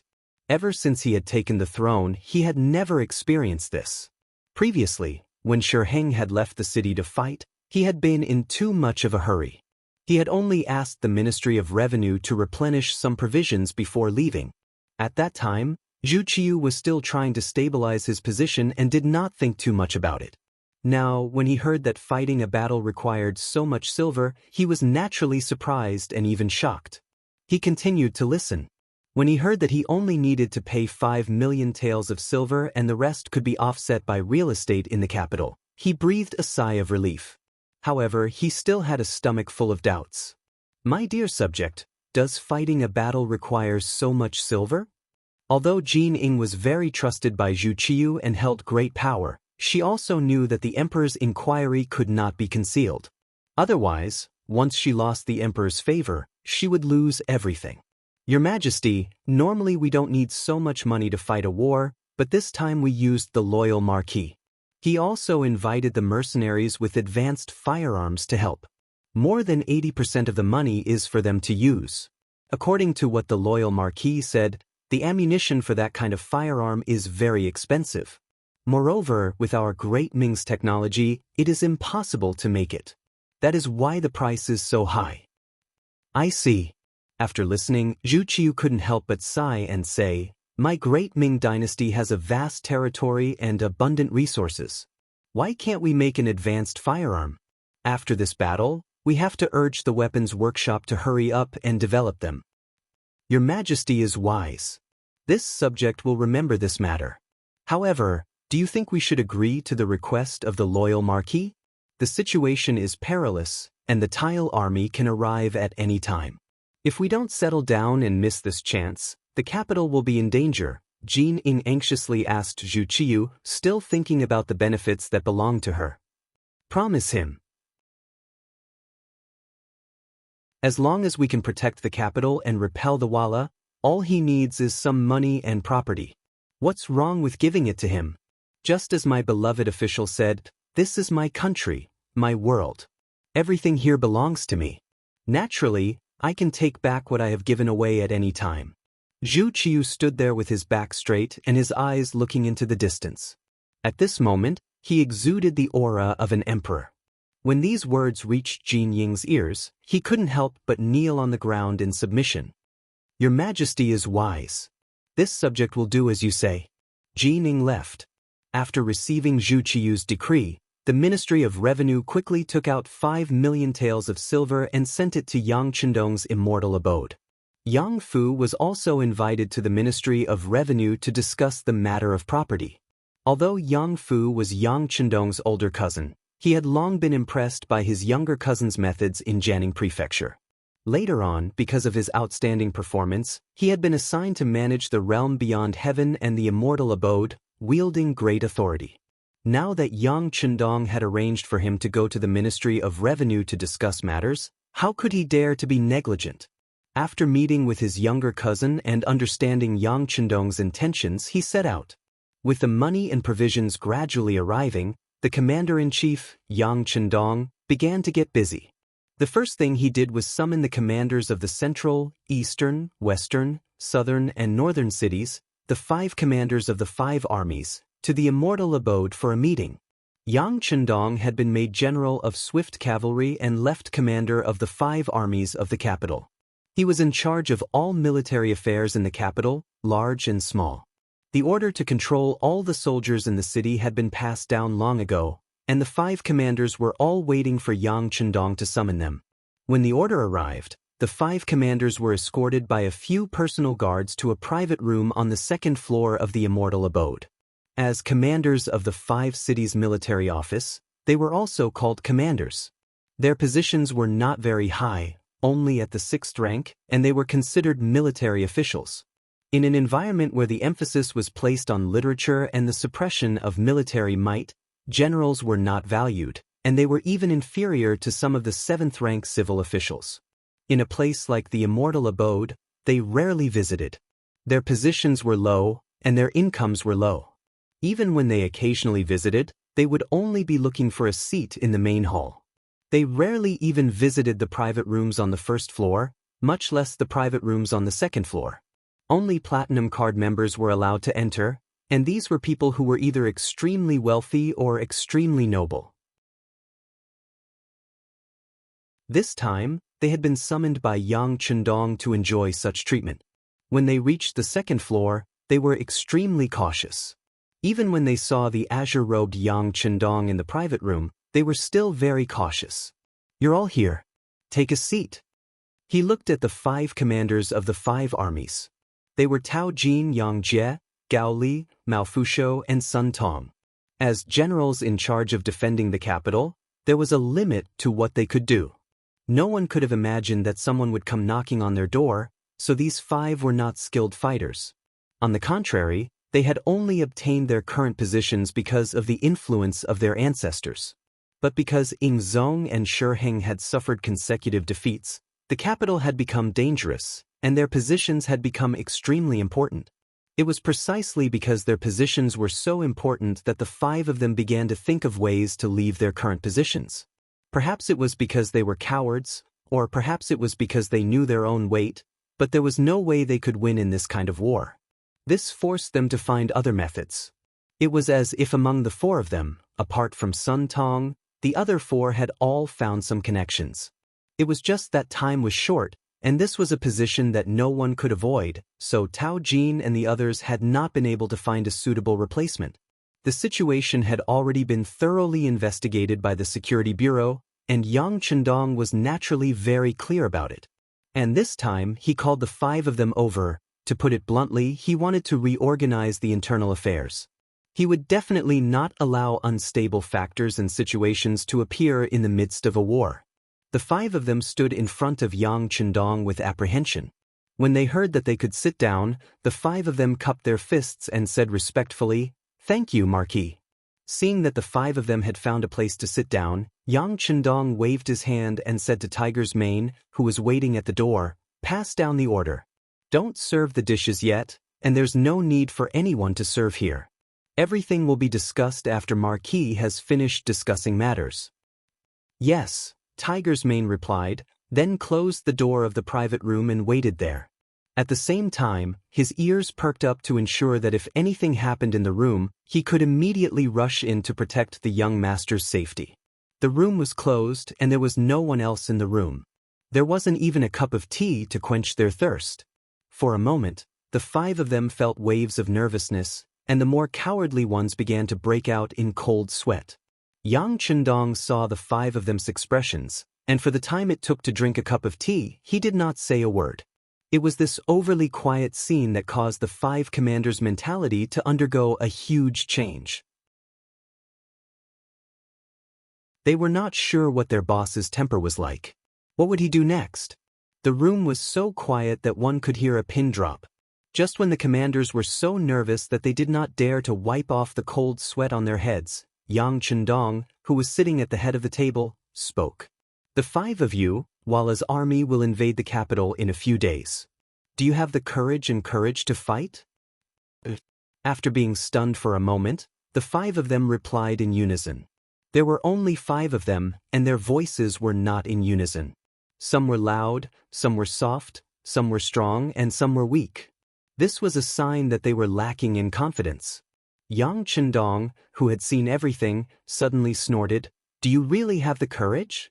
If I let you lead your troops out of the city to fight, how confident are you in winning?" When Tao Jin and the other three heard that Yang Chendong was sending them out of the city to fight, they were momentarily speechless. Sometimes, it was one thing to boast, but it was another thing to actually do it. Take them for example. Usually, they were full of vigor when dealing with disobedient commoners in the city. However, if they were to really fight against Walla, perhaps before they even reached the battlefield, they would be so scared that their legs would go soft. Tao Jin and the other three were a little hesitant, but Sun Tong directly stood up and said with an imposing voice, "We are paid by the imperial court. If there is a war, we will fight." You are not bad." After looking at Sun Tong for a while, Yang Chendong's face showed a trace of a smile. With Sun Tong taking the lead, the other four were not as confident, but at this time, they could only express their stance one by one, saying that if there was an order, they would obey. Yang Chendong did not take Tao Jin and the other three's stance to heart. The sixth young master Yang, who had personally been on the battlefield and completed countless missions, knew very well what kind of people could be used and what kind of people could not be used on the battlefield. There was a saying that one should not be afraid of a wolf-like opponent, but a pig-like teammate. Since he knew the temperament of Tao Jin and the other three, Yang Chendong naturally knew what to do next. "Good, Marquis has seen everyone's performance. Next, we will make appropriate work arrangements according to each of your conditions. When the time comes, you only need to obey the military orders. Come, serve the dishes." After understanding the situation, which was very similar to what the Security Bureau understood, Yang Chendong had a basic understanding of the 5 people in his heart.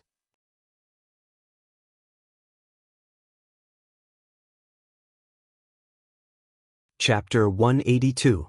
The dishes were finally ready to be served, and the atmosphere was no longer oppressive.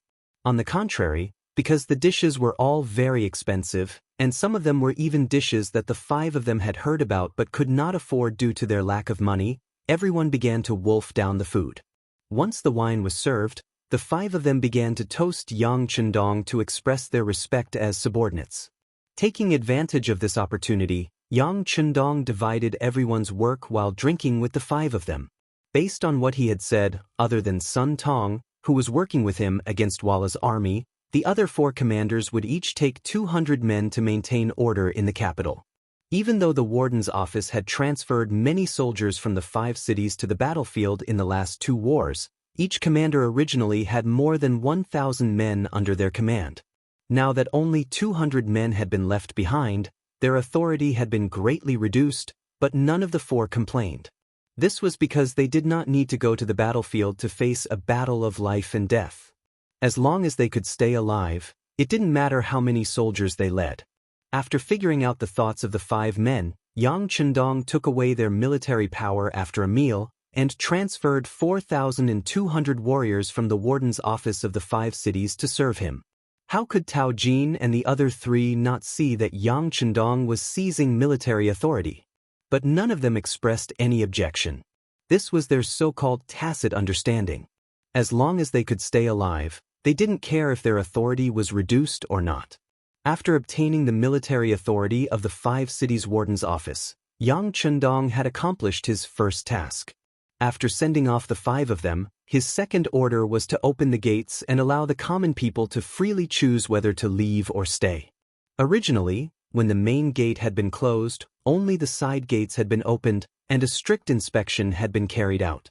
But now, the policies at the city gates had undergone a massive change. The commoners could enter and leave the city at any time. Everyone quickly spread the news. In just one day, more than 400 households had left the city. 2,000 to 3,000 of them were commoners. Because of this matter, the eunuchs in the palace received orders from Jin Ing to inquire about it. The answer they received was that all of this was done by the Duke of Loyalty. The reason was that if the situation in the city was unstable, once they faced the Walla's army head-on, wouldn't they fall short of success? In order to ensure the absolute safety of the capital, any unstable factors had to be dealt with in advance. When this news reached the palace, First into the ears of Jin Ing, then into the ears of Emperor Zhu Qiyu, this matter was quickly ignored. Using Zhu Qiyu's words, one should never doubt the people one used. Since he allowed Yang Chendong to take control of the military, he could do whatever he wanted. He would support him unconditionally. Some of the officials in court disagreed with Yang Chendong's decision to allow the people and merchants to leave the capital. In their view, how could the people leave the city at any time? If this situation continued to spread and the capital became an empty city, how could the Walla's army defend the city when it attacked? Wouldn't they just be waiting for death?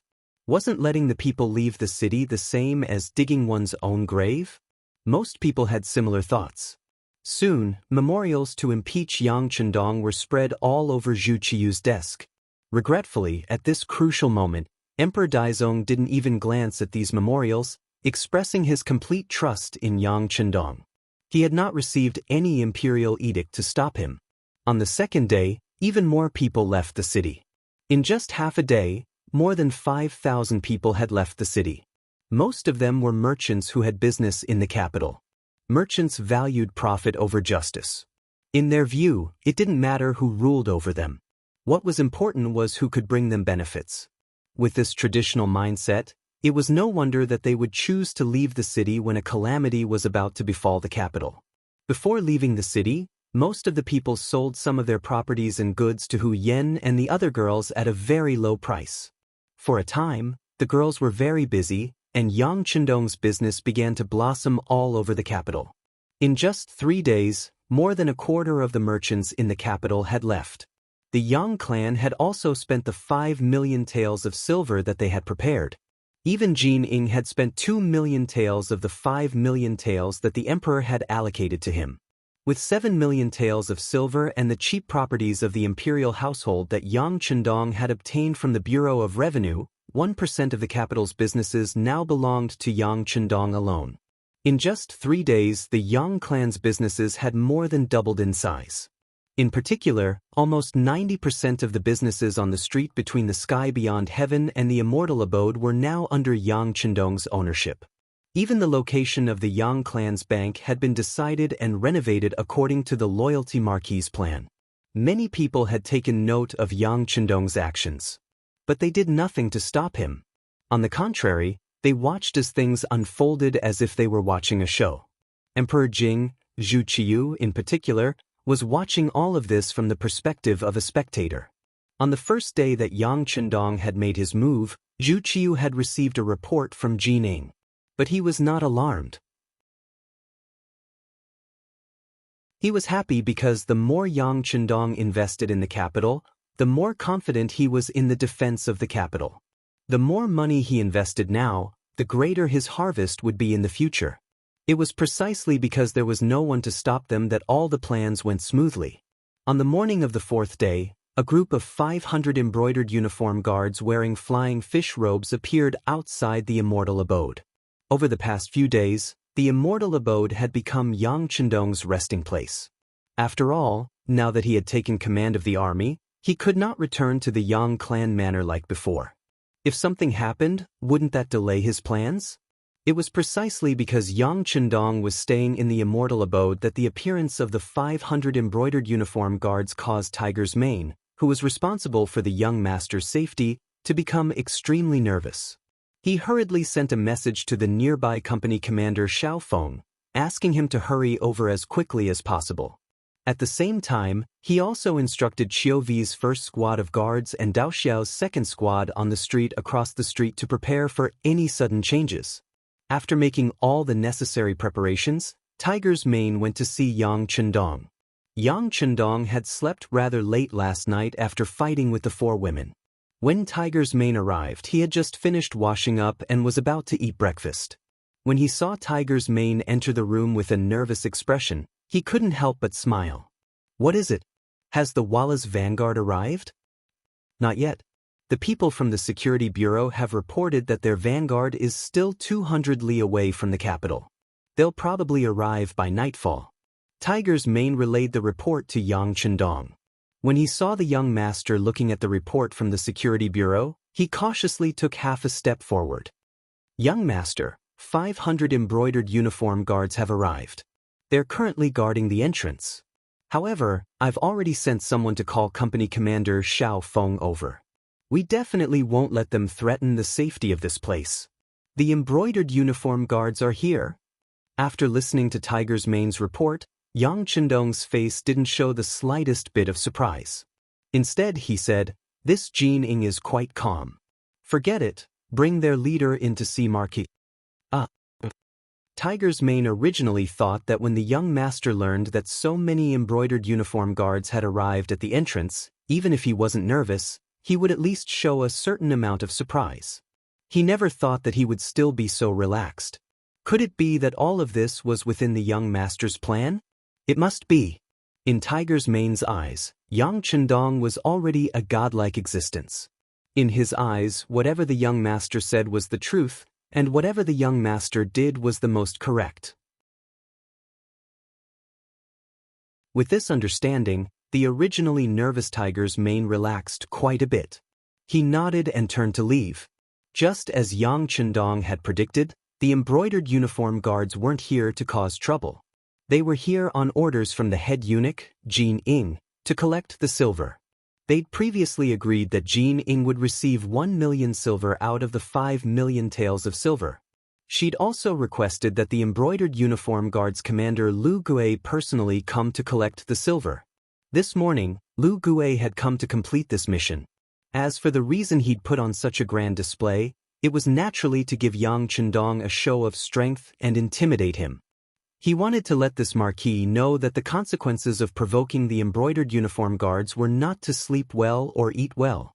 Outside the immortal abode, the commander of the embroidered uniform guards, Lu Gui, and Commander Han Ji, were leisurely chatting. "Sir, don't you think the loyalty marquis was scared witless after seeing such a scene? I saw the immortal abode's gates shut after we arrived," Han Ji said to Shangguan Lv Gui in a flattering manner, as if he were a petty person intoxicated with success. "He's just a scholar. How brave can he be? Actually, we're doing this for his own good. We're teaching him a lesson before the Walla's army arrives. We'll let him know what it means to be imposing, what it means to be afraid, and what it means to be timid." Lu Gui couldn't help but throw his head back and roar with laughter. The immortal abode's gates opened, and the tall Tiger's Mane walked out. He strode in front of Lv Gui and Han Ji, then spoke to them in a condescending manner. "The Marquis invites you in. Doesn't he have legs? Why doesn't he personally come out to greet our commander?" Seeing that the immortal abode had finally received the brunt of the attack, Han Ji wanted to use his aura to suppress the other party. However, as soon as the words left his mouth, before he could even reveal the slightest hint of a smile, he felt his vision go black. Then he felt a sharp pain in his eye socket. Han Ji stumbled back 3 steps.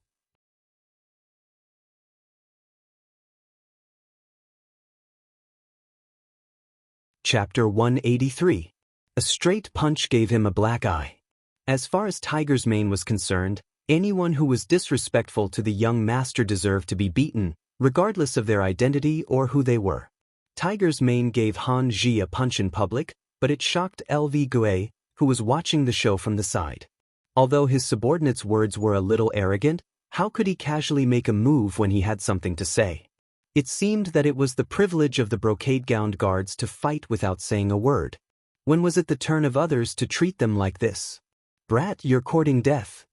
Feeling that this punch was aimed at the brocade-gowned guard's face, and after feeling that this punch had provoked his dignity, an angry roar came out of Lv Gui's mouth. As soon as his voice fell, the 2 trusted subordinates pulled out the embroidered spring sabers from their waists. The reaction of the 2 was not slow. To be able to become the trusted subordinates of the commander among the brocade-gowned guards, if they did not have some skills, how could they be competent?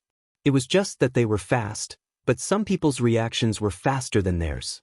Just as the sabers were pulled out of the scabbard, 2 muffled sounds came, hitting the embroidered spring sabers that were pulled out. At this time, they saw that the scimitar had already fallen out of their hands and landed on the ground. The 2 trusted subordinates were frightened by this sudden change. They instinctively raised their heads to look, but there was nothing unusual in their eyes. "What's going on?" Under the silencer, when the gunshots were fired, outsiders did not hear it. LV Gue, who was not far away, did not see anything wrong. All he saw was the action of the two trusted subordinates pulling out and throwing the sabers, so he asked angrily. At this moment, they could not even hold the sabers. It was really a loss of face for the brocade gown guards. Being angrily reprimanded by their superior, the two trusted subordinates did not dare to argue. They instinctively bent down to pick up the sabers, but just as they took a step forward, two muffled sounds came out, hitting in front of the two men's feet, raising a cloud of dust. It could be foreseen that if the two of them had taken a bigger step just now, the shot would have hit their feet. If that was the case, it would be hard to say if they would still be standing here in one piece. If the first shot did not make them understand what was going on, then the second shot completely broke their psychological defense, letting them know that they were just flesh and blood, and that they were so close to death. In an instant, the two of them who had been taught a lesson didn't dare to move. They maintained their posture, half bent and motionless. The first time he shouted, LV Gue didn't notice anything unusual. But just now, he had seen two clouds of dust fly up with his own eyes. After associating it with the results of the brocade guard's investigation, if he still didn't know what had happened, then his position as commander really wouldn't be given to such a fool. He knew that it must be the effect of the new firearms. At this moment, cold sweat kept breaking out on his forehead. In his heart, he kept asking, what kind of firearm is this? Why is it so accurate, and when it was shot, it didn't make any sound? Then, if this thing wanted to deal with him, wouldn't he have lost his life here? LV Gue was also frightened.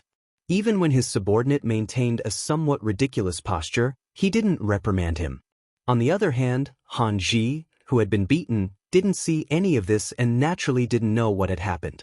Seeing that he had been beaten and his superior didn't care, he angrily roared, "What are you all standing there for? Capture this person. He dares to provoke the brocade guard, he deserves to die." "Yes, let's go together." After the other brocade guard heard Han Ji's order, they all shouted and pulled out their long swords, intending to attack. On the other hand, LV Gue saw the faint smile on the tiger's mane's face from the corner of his eye, and his heart trembled. "All of you stop. Put your swords away, put them away." After what had just happened, he was very clear that if he chose to make a move right now, he and the other brocade guard would be the first to fall. Therefore, he hurriedly shouted and strode over to the black-eyed Han Ji. He swung his hand and gave him a slap. Slap. This slap was extremely solid. After the slap, LV Gue loudly reprimanded, "What are you shouting for? With me here, you don't have the right to speak." How could Han Ji know that LV Gue had only slapped him because he was on his side? The slap was painful, and a bloody handprint was left on his face. However, what hurt even more was the confusion and grievance in his heart. After the slap, LV Gue didn't pay him any more attention. Instead, he walked over to the tiger's mane's side. At this moment, he was like a completely different person. With a smile on his face, he said, "I'll have to trouble you to lead the way. Follow me." Seeing that his display of strength was effective, the tiger's mane didn't waste any more words with LV Gue. He nodded lightly, then turned around and walked into the interior of the immortal abode. LV Gue left, leaving behind Han Ji and the several hundred brocade guards standing there, looking at each other. They didn't understand. Wasn't he here to show off his strength to the loyal Marquis?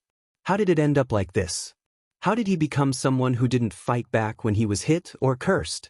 LV Gue entered the immortal abode and went up to the second floor, arriving at the private room where Yang Chendong had received him. As soon as he entered, the first thing he saw was Yang Chendong's back, clad in green robes. Even though he knew that LV Gue had walked in, Yang Chendong still didn't turn around. Instead, he said, "Commander, you really are stupid."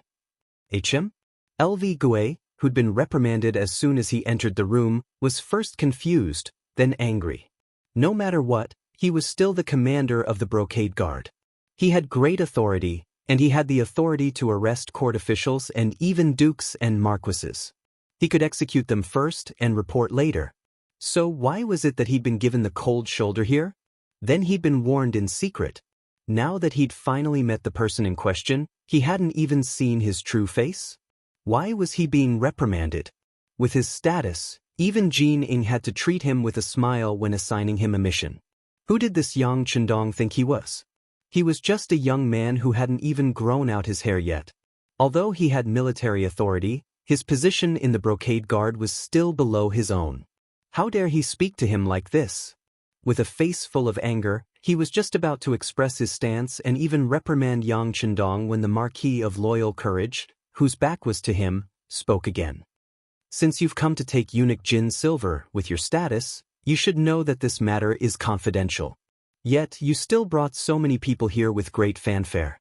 Do you want everyone in the world, including the emperor, to know about this matter? With this question, LV Gue, who'd been about to retort, immediately shut his mouth. He suddenly remembered that he'd come today to take the silver, but he seemed to have come to show off. Had things been ruined?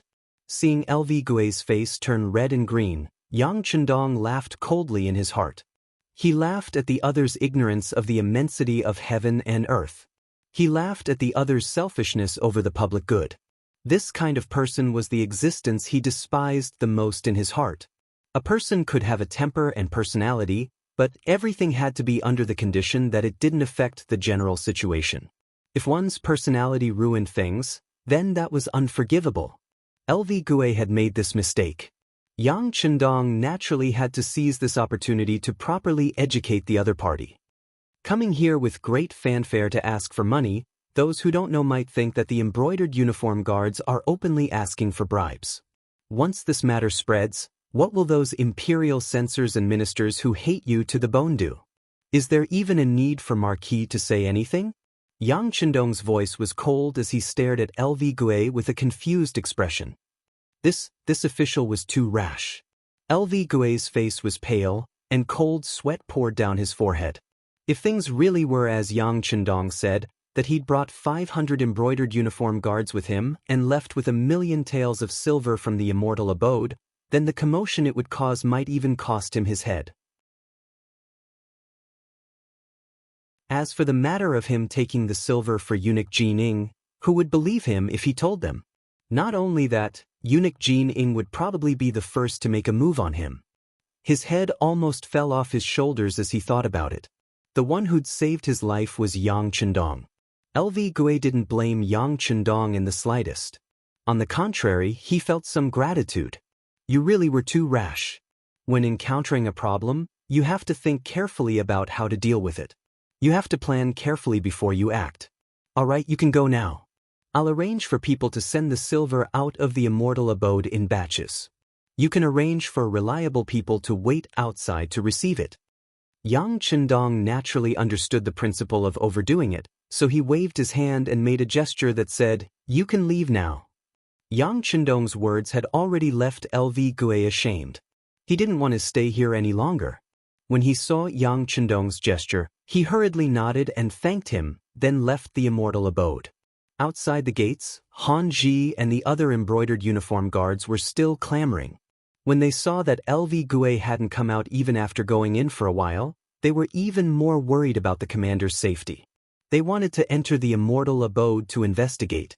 Yang Si and Yang Wu, who were in charge of guarding the gates, obviously wouldn't agree to Han Ji's request. They stood in front of the Immortal abode with Chiu Vi and the others, blocking everyone's path. Oh! When he saw that someone still dared to block the embroidered uniform guard's path, Han Ji was inwardly delighted. However, he pretended to be angry and turned to the embroidered uniform guards behind him. "Brothers, do you see this? There's someone who doesn't give the embroidered uniform guard's face and dares to block our path. Tell me, what should we do? Charge in. Arrest anyone who dares block our path and throw them into the imperial prison." The embroidered uniform guards behind him were all roused by Han Ji's words. They all glared at him, unwilling to back down. You're tuning in to the Wang Lin's Journey YouTube channel. Don't forget to subscribe and join us on this journey to catch the most captivating stories.